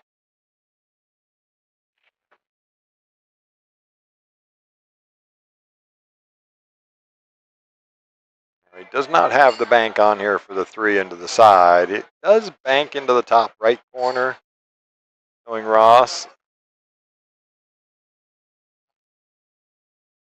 Just send this up the table. Get that cue ball down here behind the 8 ball. Pretty devastating shot from Ross Berkshire. Snaps.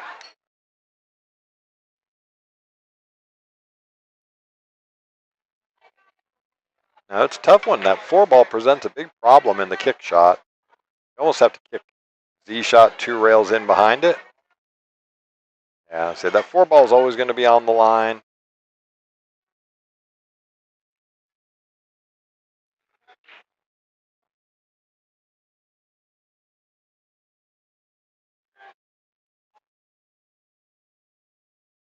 All right, so ball in hand for Ross.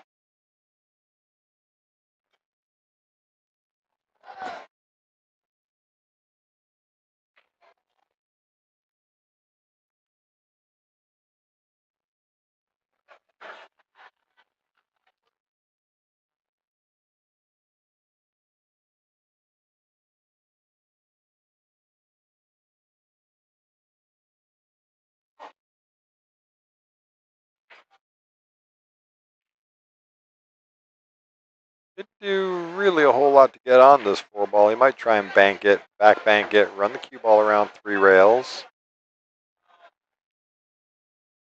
How you hit it, sir? He shorted it. Okay, so opportunity now for Corey.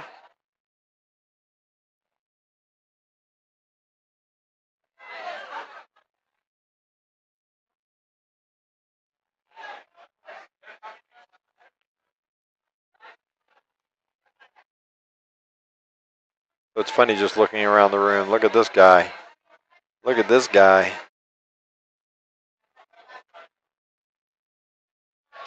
Nice and fortunate. Now Ross might be able to see a really, really fine edge on this.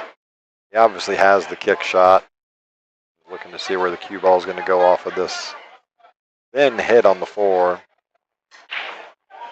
Not only is it a super thin hit on the 4, but he's also stretching a long way to get to this ball. Ross is tall like myself, but he's going to grab the bridge. Smart move.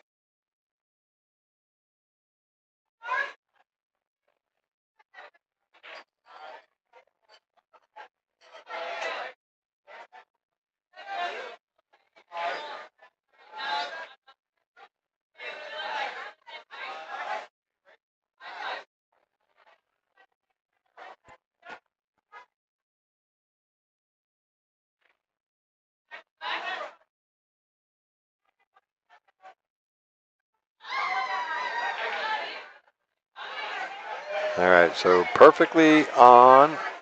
Here comes the safety. Almost gets there, but leaves a full 8.5 feet of separation between those two balls. So see what Corey can do with this. Yep. Get out of there, cue ball. Okay.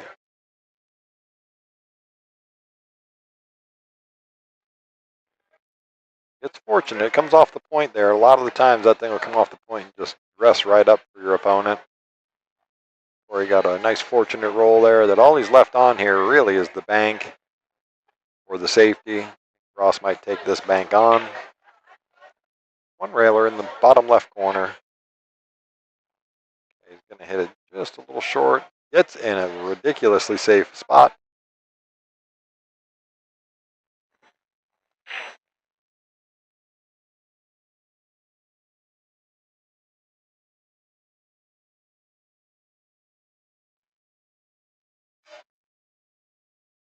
Oh, just pinched a little bit. Comes up on the thin side, misses the 4.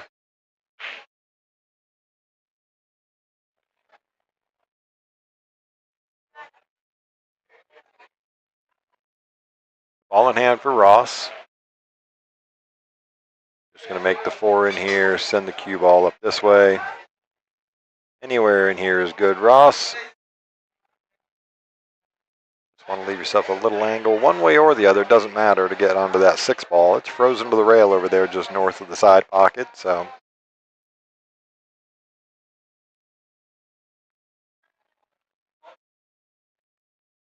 Yeah, it's a pretty good shot.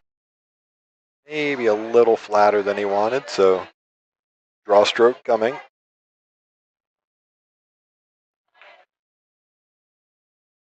Interesting watching the players with the new cloth. Like I said, the cloth on this table is probably only 2 days old at this point. Really, really reactive. Gonna draw the snot out of this one. Yeah, see how much that ball goes. All right, sorry, a little lag. Little lag time there on the camera, apologies. Celebrating that nice shot there. Almost get scratches, but just enough. Pinches that ball away from the pocket. It's going to hang up. Same guy. Same guy hit both shots. Yep. All right, Corey, bear down. Think about where you want to get on the 7 ball. Oh. This game loaded for bear. Pulled the trigger.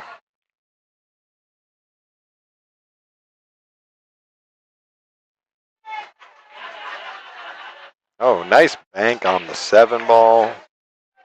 Would have liked to have hit that a little firmer to get some angle on the 8, but now he's got to play.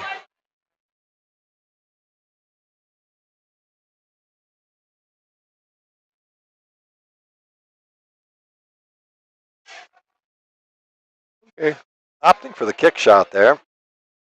Actually gets in a really good spot. That's bonus for Corey Neal.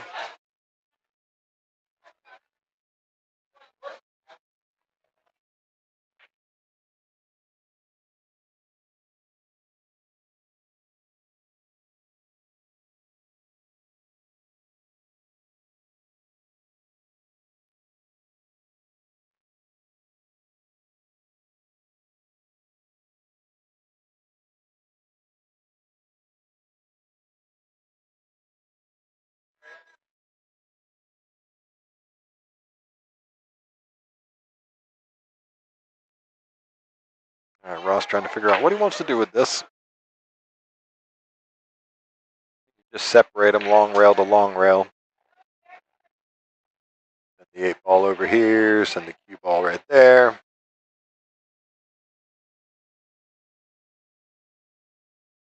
Nine ball right between them, almost. All right, so bank shot here for Corey. Good news is the cue ball's going to stay down this end of the table with this bank. The harder you hit this, the straighter off the rail it will come, especially with the new cloth. Hit it perfectly. Would Would have liked that cue ball to roll out a little further. He's going to bank the 9 ball as well. He says, I'll just bank out on you. Or I'll get somewhat safe. Put about 6.5 feet between the 2 balls.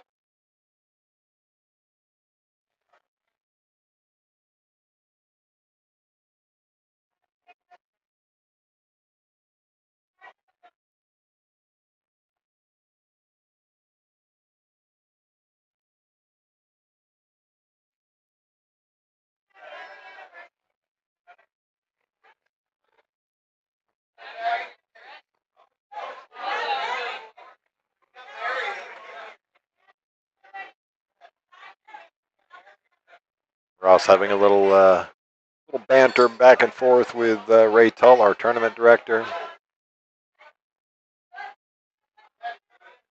Overcuts it. All right, so leaves a shot on here, but not a great one. I mean, this is certainly makeable in both the side and the corner. He's gonna just go 4 rails and put it in, he says. Just go 4 rails and put it in. He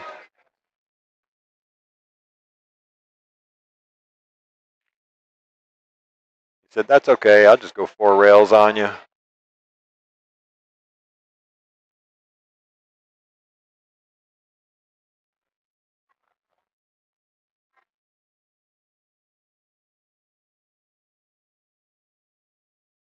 Yep, just like that, Corey. That, as they say, is 9 ball.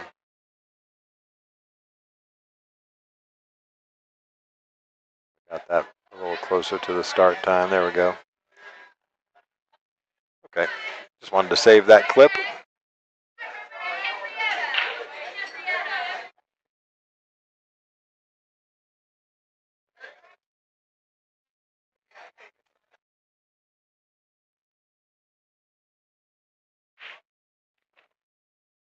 All right, so it is 2-1. Ross has to go to 7, so he needs 5. Corey's only going to 4. He needs 3, so advantage Corey right now.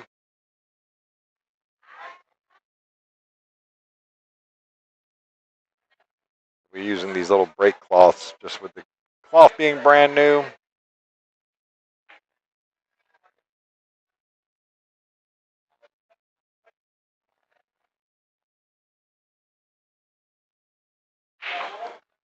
Five ball fires in, 7 ball in the corner.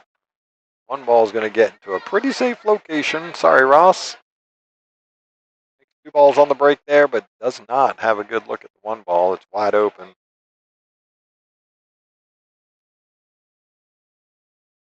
Don't think it'll bank past the 6. Look here. Yeah, I don't think it'll bank past the 6 there. I think it goes long. Weird angle on it, so see what Ross does with this.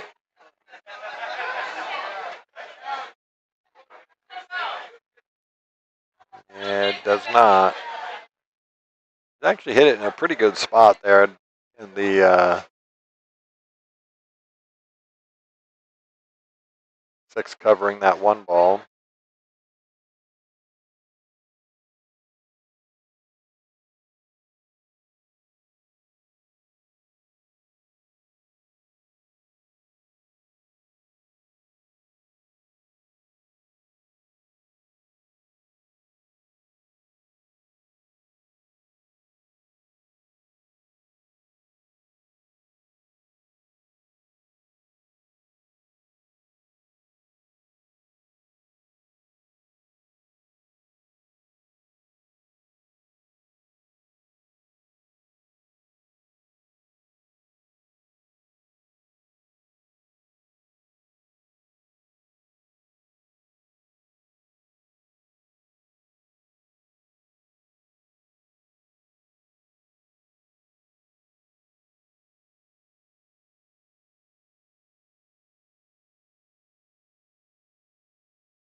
All right, sorry, I'm back. Momentary, had to have a discussion there real quick. Ross with a wild swing at that 4 ball and gets some unusual spin on that, but makes it that top corner. 6 ball goes past the 8. Just roll this in, Ross. Yep, just like that. Going to short himself a little bit on the 8 ball. Going to make it a challenge.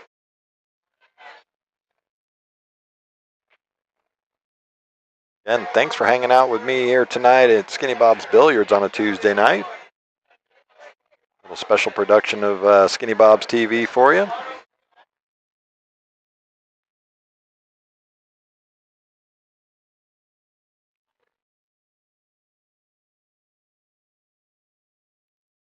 Okay, gets it to slide in there. And good speed there from Ross. Going to leave himself pretty straight on this 9 ball. Just a little touch of angle so he doesn't have to worry about it. Just roll it in.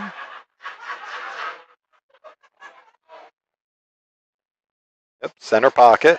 Ross goes up 3-1.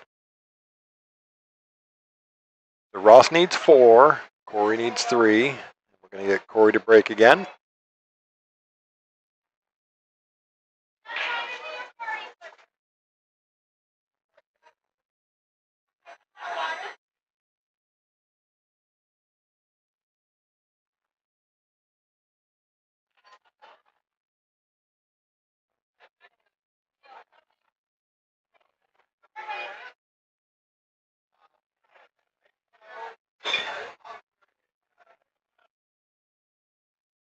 Again, you're here on Skinny Bob's TV tonight.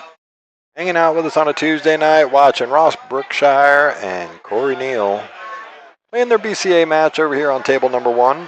I am, of course, Captain Mike in the house. We are here doing a little commentary for you on the match. Hope you guys enjoy.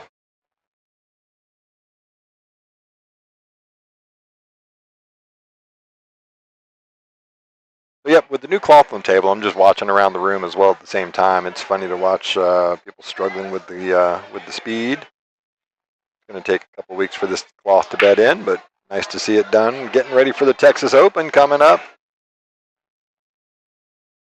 All right, so nice break from Corey there.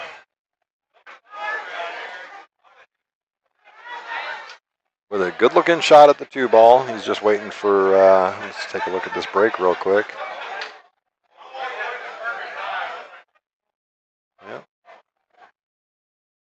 So yeah, nice little couple of collisions there. Going to give him a great shot on the 2 ball. So he's made the 2, just overran the 3 a little bit. Went for the bank and is going to get really safe here. Look at this. Just pokes out enough where Ross can see it. So knowing Ross with his safety prowess, he's going to probably pinch him up right below this.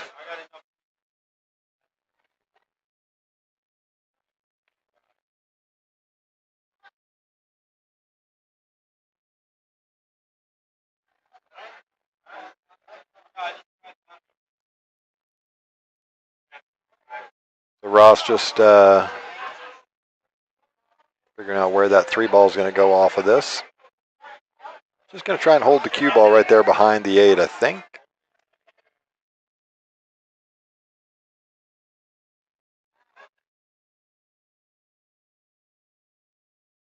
Well, he tried to cross the face of it.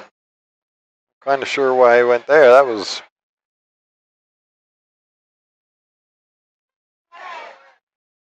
He was just trying to thin that 3 ball and got it really thick.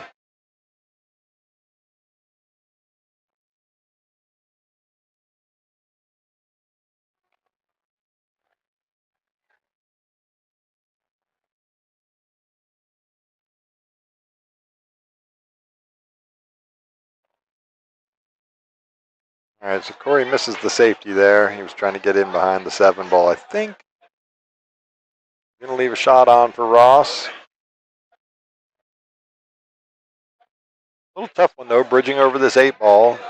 So he's going to take a really good stroke here.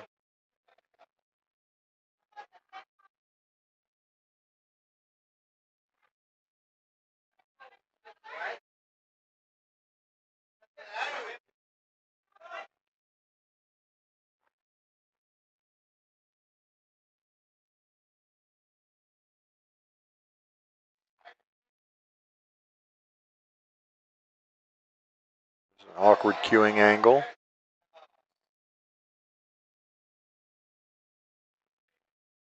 It's always going to be tough bridging over that.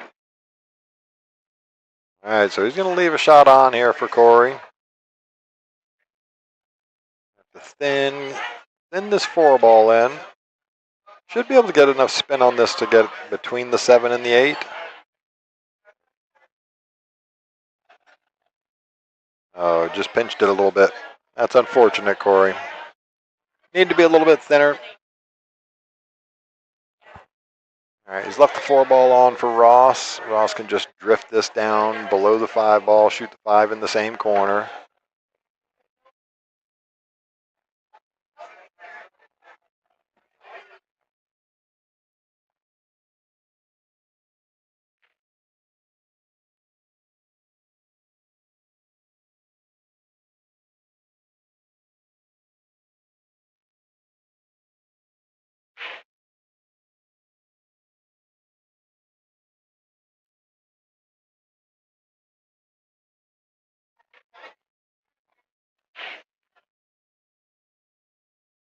Just roll it in there, Ross. You don't need to try and do too much with this cue ball. It's going to naturally miss the 5.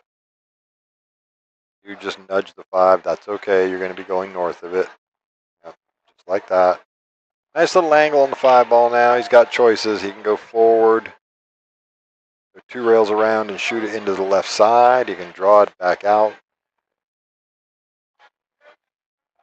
Yep. Would have preferred to nudge the 7-ball there.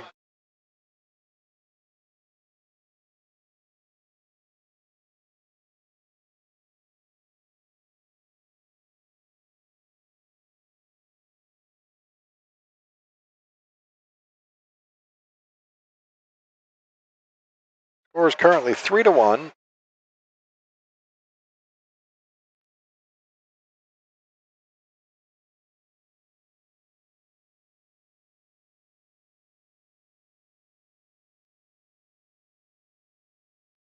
Nice little back cut there from Ross. Gets really good speed control on that. Has a good looking shot at the 8-ball now.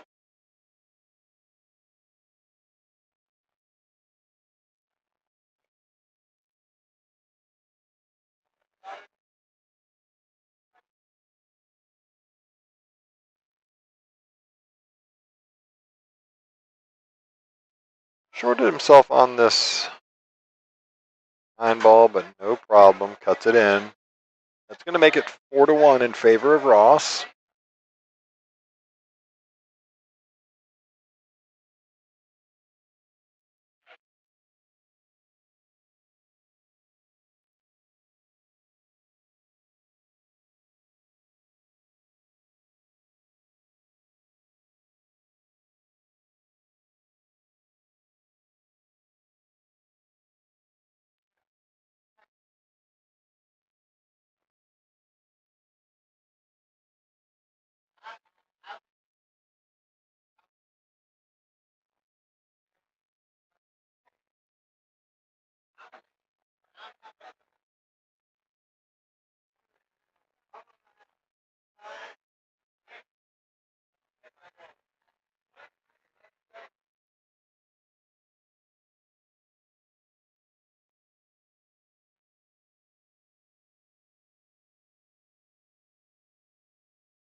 All right, here we go. Ross Berkshire to break.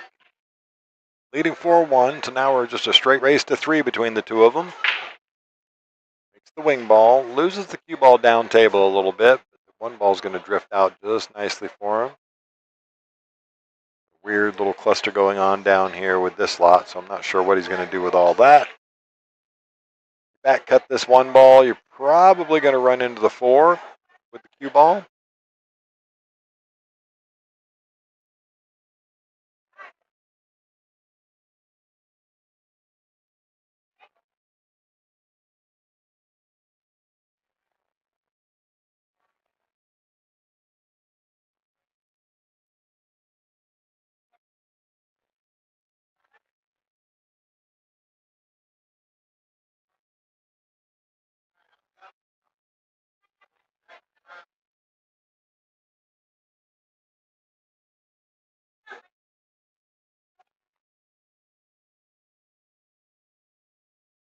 All right, well played there.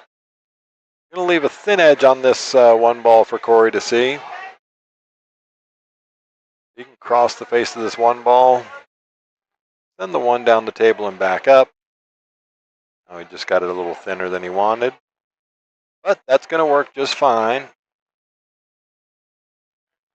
Not leaving a shot on for Ross there.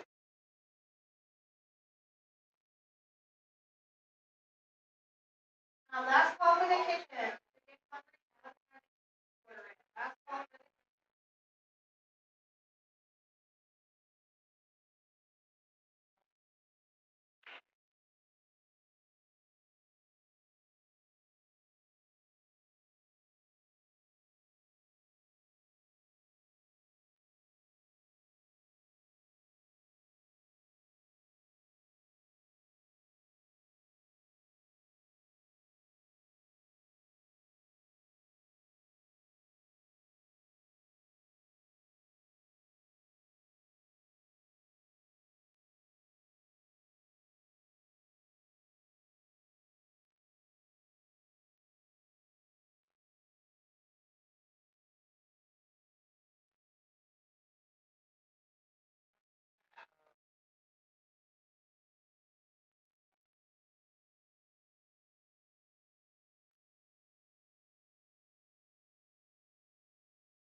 All right, well done there. Not leaving much on here.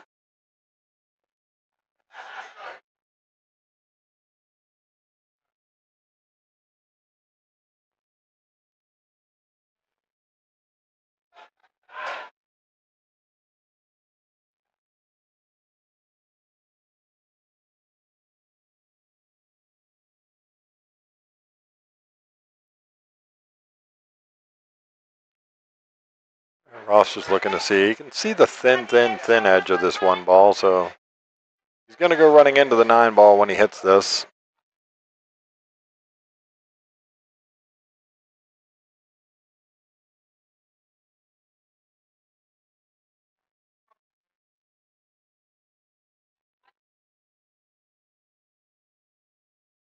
Oh, and he misses it altogether. All right. Ball in hand for Corey Neal here.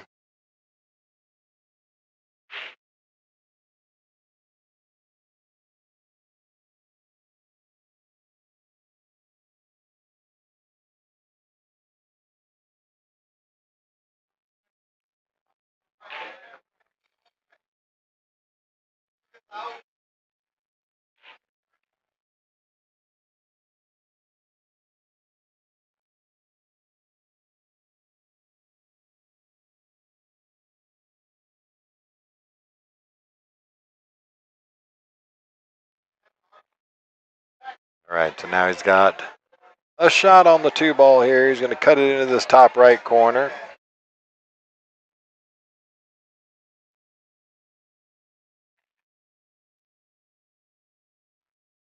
And it is a race to 7 for Ross and a race to 4 for Corey. Ross is a tough opponent for sure.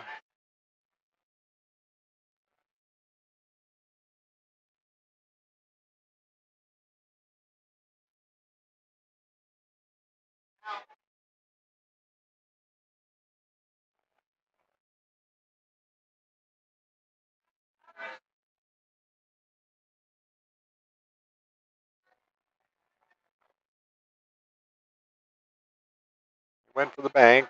Gonna knock it right down the middle. Good shot from Ross. Nice and controlled.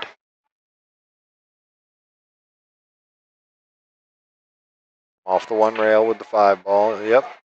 Overran this. Just too strong, Ross. Just too strong indeed. Now he's made a little more difficult shot. 6 into the side. He went for the top corner.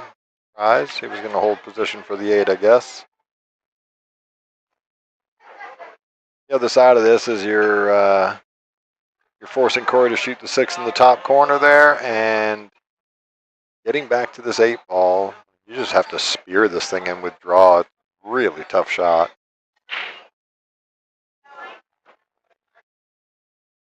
Bottom and left. Nice, good stroke on this. Good shot. You just take what the table gives you. Probably very smart there, Corey. Super thin, as thin as you can cut it. I don't like that. Get off of that point. Okay. So again, super thin cut on the 9 ball here. As thin as you can stand it.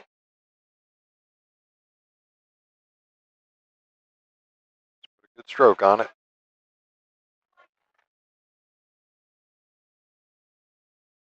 Unfortunately, pinched it a little bit. It's going to roll right up over, not quite over the side pocket, but he's certainly left a cut back into the pocket for Ross.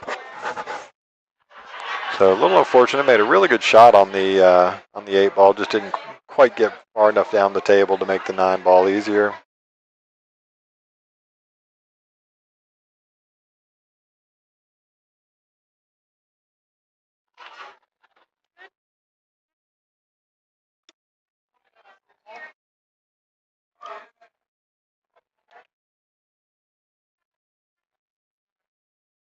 All right, so not an easy cut.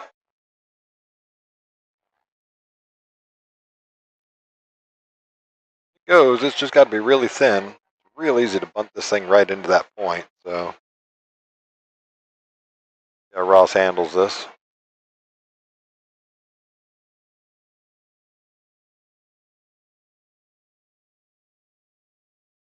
He went for the bank and makes it, knocks it down.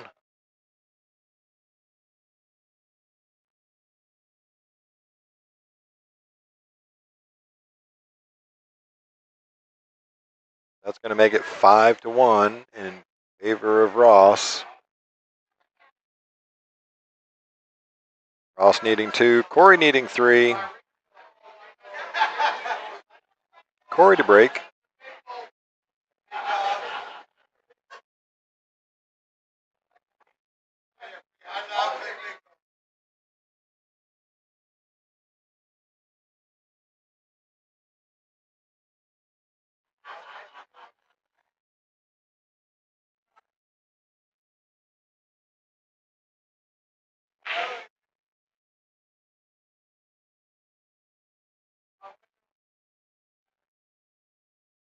All right, Corey, put a good break on it. Let's see what you got.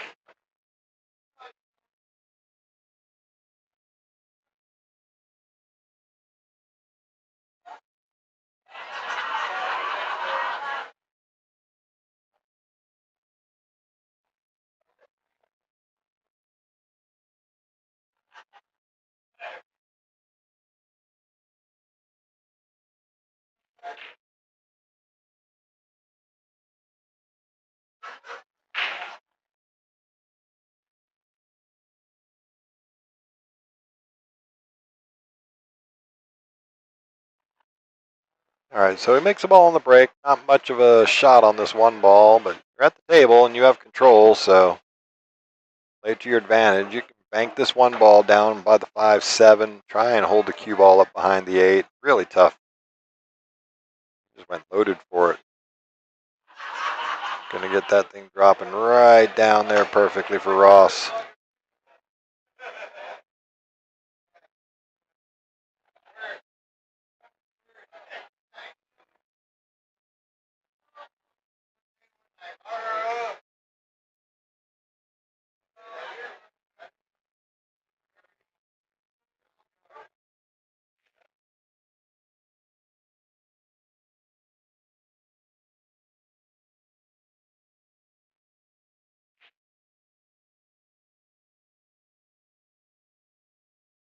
And he's going to roll right out into a really bad position here. It's unfortunate for Ross. You're looking at the kick up and down the table.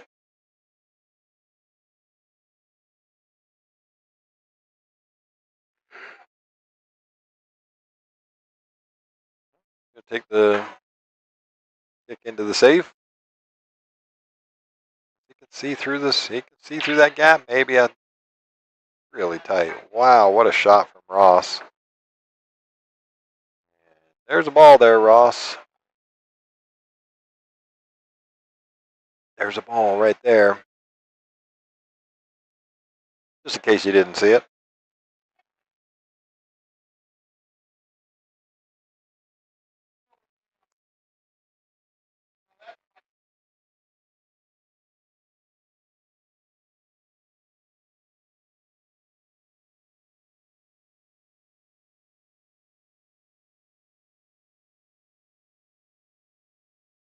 Ross looking at a couple of different options for the kick shot. Now he can actually slide this down past the 6. Get a lot of left spin on this. It'll, oops, that's the wrong telestrator. Did it again. Yeah, if he goes this way with a lot of left spin, that thing will open up and run into there. Don't think he's quite seeing it, but it will. With the new cloth, it'll slide that far down the table. Go 2 railers, 3 railers. Hit it like a 3-rail cushion player. 3-cushion player. Pretty good shot there. He's going to leave an open look at the 3 ball for Corey. Let's see if he can knock this one down. Must be closer to the 5 than it looks on the camera because he's taking a good long look at that. Yeah, just taking what the table gives him. Leave Ross on a tough shot on the 3 ball. Good move.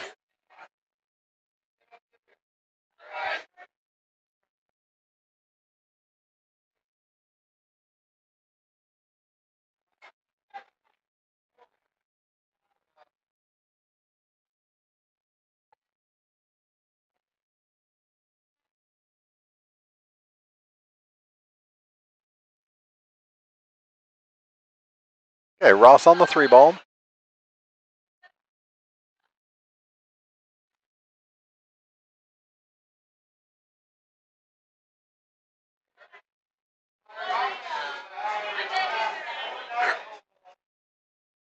Yeah, he's hit that pretty perfect. Pretty perfect there, Ross. Tough to hold that for the 5 ball as well, so make a thin cut on this thing into the side, send the cue ball down the table, try and miss the 9 ball coming up the table. Could actually draw this off the, yeah, so he wants to miss that. Okay. Gonna cover the 7 ball on himself.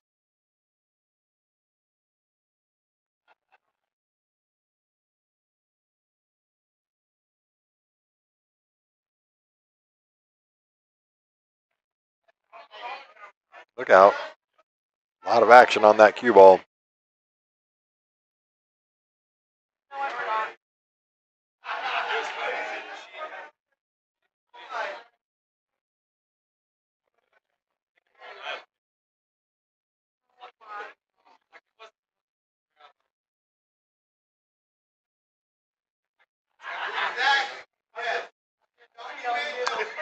Slightly overcut it.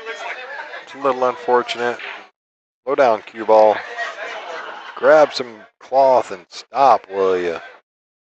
Unfortunate for Corey there. Get ball in hand to Ross. Currently 5-1. Ross needs 2. Corey needs 3.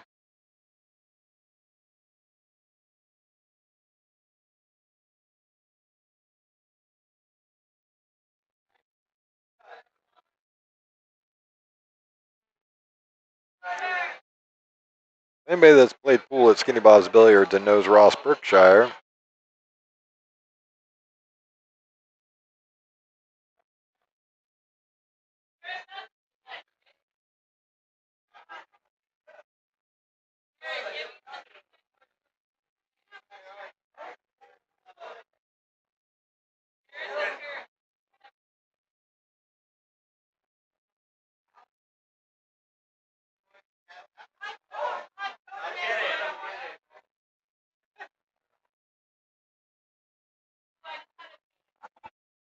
Here's one of the better looks. Again, tough. You got full 9 feet of table to travel down. Requires a nice little touch shot here. Just roll it up in there. Nice shot from Corey. Going to overrun the 7 a little bit. That's okay.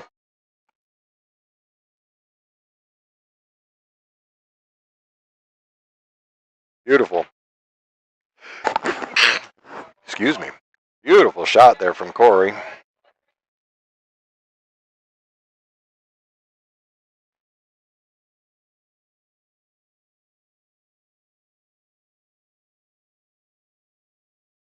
We can roll this 9 ball in, overhit it, roll it down the table.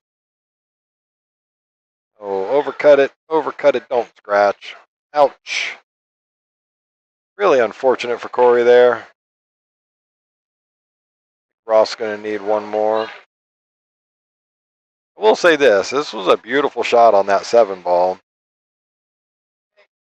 Really well done by Corey. Very unfortunate that he overcuts that 9 ball, and then not only that, he gets the really crappy rollout and scratches. Gives Ross ball in hand on the 9, which he's not going to make him shoot, of course. So that being said, that's going to have Ross go up to 6. On the hill.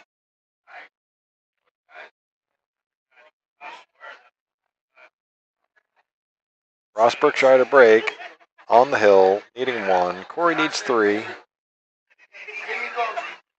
Played really well. Made some really good shots tonight. Table speed just beating everybody up tonight. I played earlier on the new cloth, and yep, it's very slidey for sure, and very reactive to any kind of any kind of English that you're putting on the ball. It just explodes off the object balls.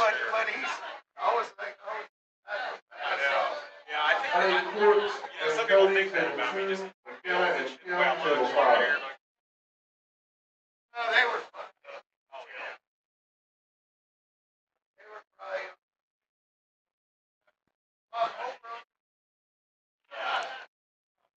Only a couple of weeks left of league.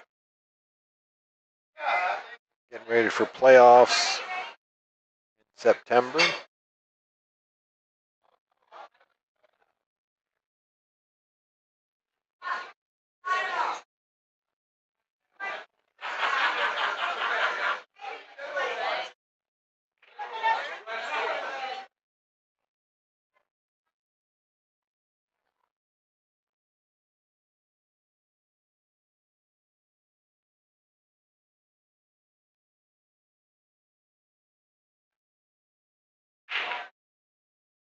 All right, big break from Ross there.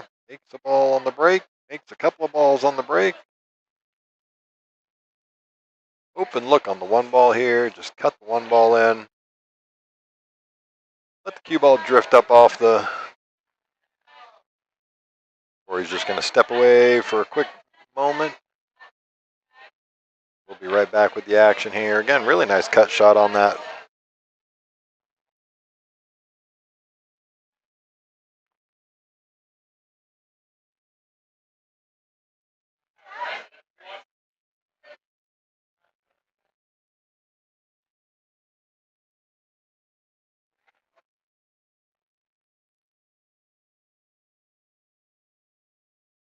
We're going to pause for just a second here while we're waiting for Corey to get back from the restroom.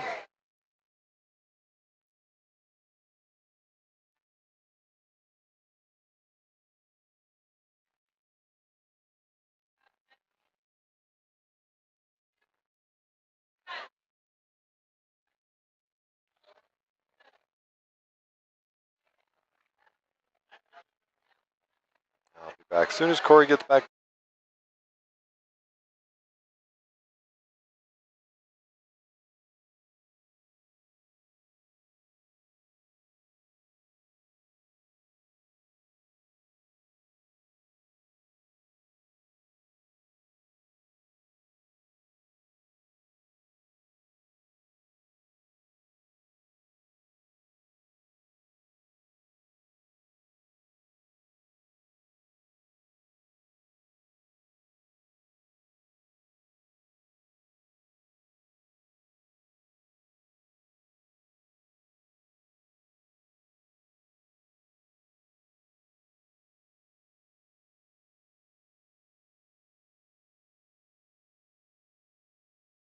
Okay, we've got Corey coming back to the table now. Ross can get after it on this rack now. Open look at the one ball.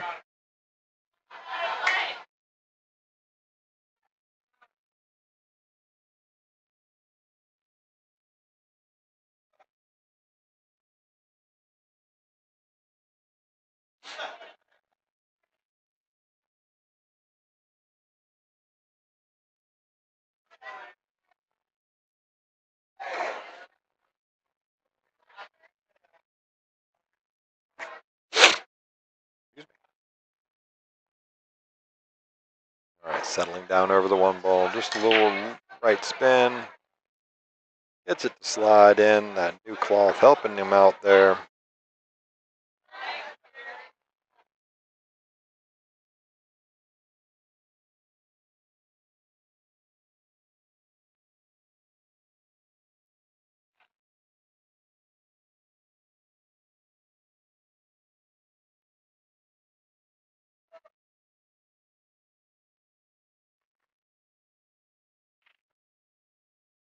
Overrun the three ball just a little bit.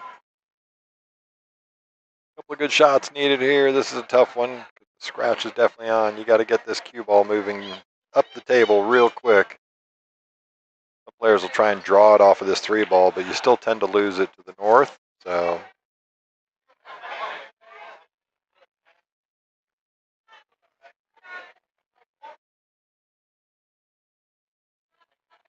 all right, golden opportunity here for Corey. Pretty natural shot on this. You might run into the four when you make the three, but just roll it in. Just pinched it a little bit. Had a good look at it there. Had a good look at the four ball as well. Hit it with a good speed. Just unfortunately, that is position without possession. Ross will knock that in three in the side.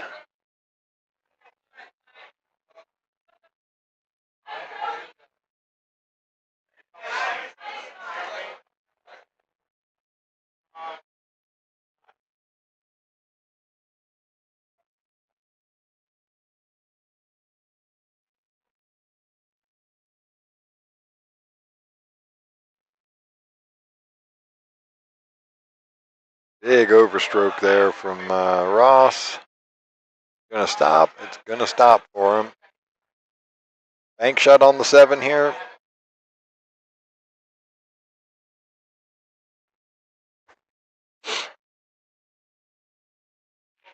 Oh, that's gonna scratch.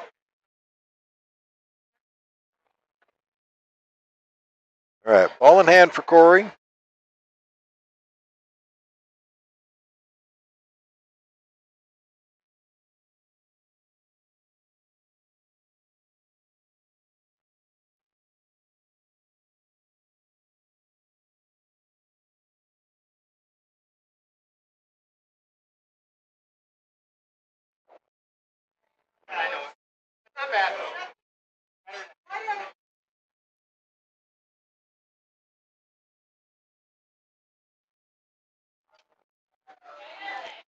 All right, doesn't get the 7 ball.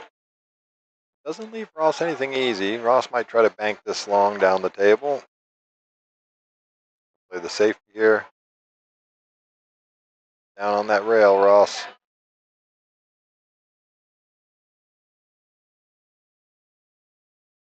All right, as thin as you can stand it here. That's going to scratch, unfortunately. That thing just almost has to come. Oh, it hangs. Okay, well, gets a little fortunate. That 95% of the time is going to scratch in that top right corner. You got to get a little English on it to manipulate it away from that pocket.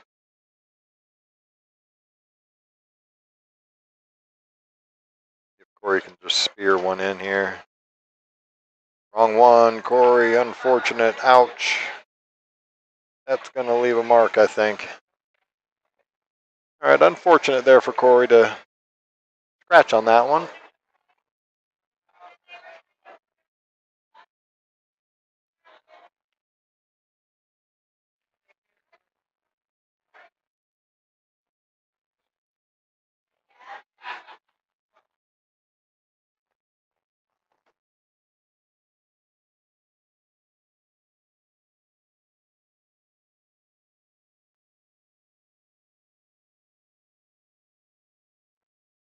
8 obviously goes past the 9 there, just stop shot.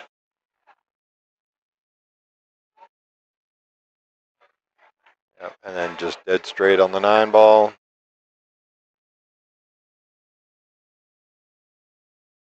Just roll it in, Ross, and that will be game over. All right, game over. Ross Berkshire wins.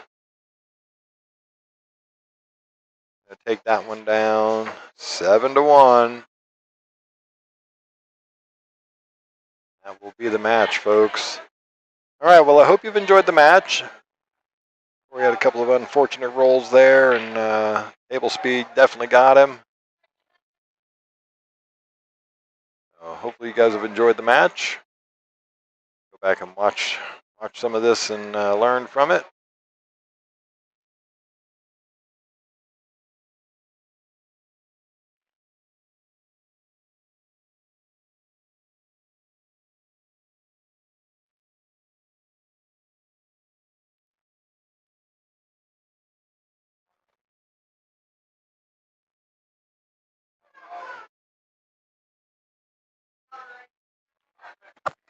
Yeah, some tough rolls there. That new cloth giving everybody a little bit of fits too. That speed is so crazy. I'm used to it. I have one at home. Yeah. And because it's my home table and nobody plays on it, it's like this.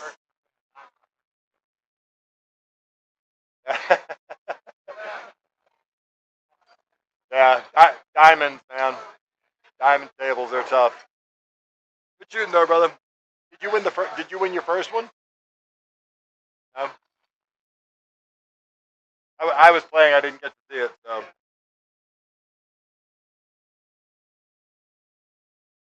Keep knocking them down. Huh? Yeah, I can share it with you if you come on, when you get your stuff put away. Come on up. I'll share the YouTube link with you. It's not a private YouTube.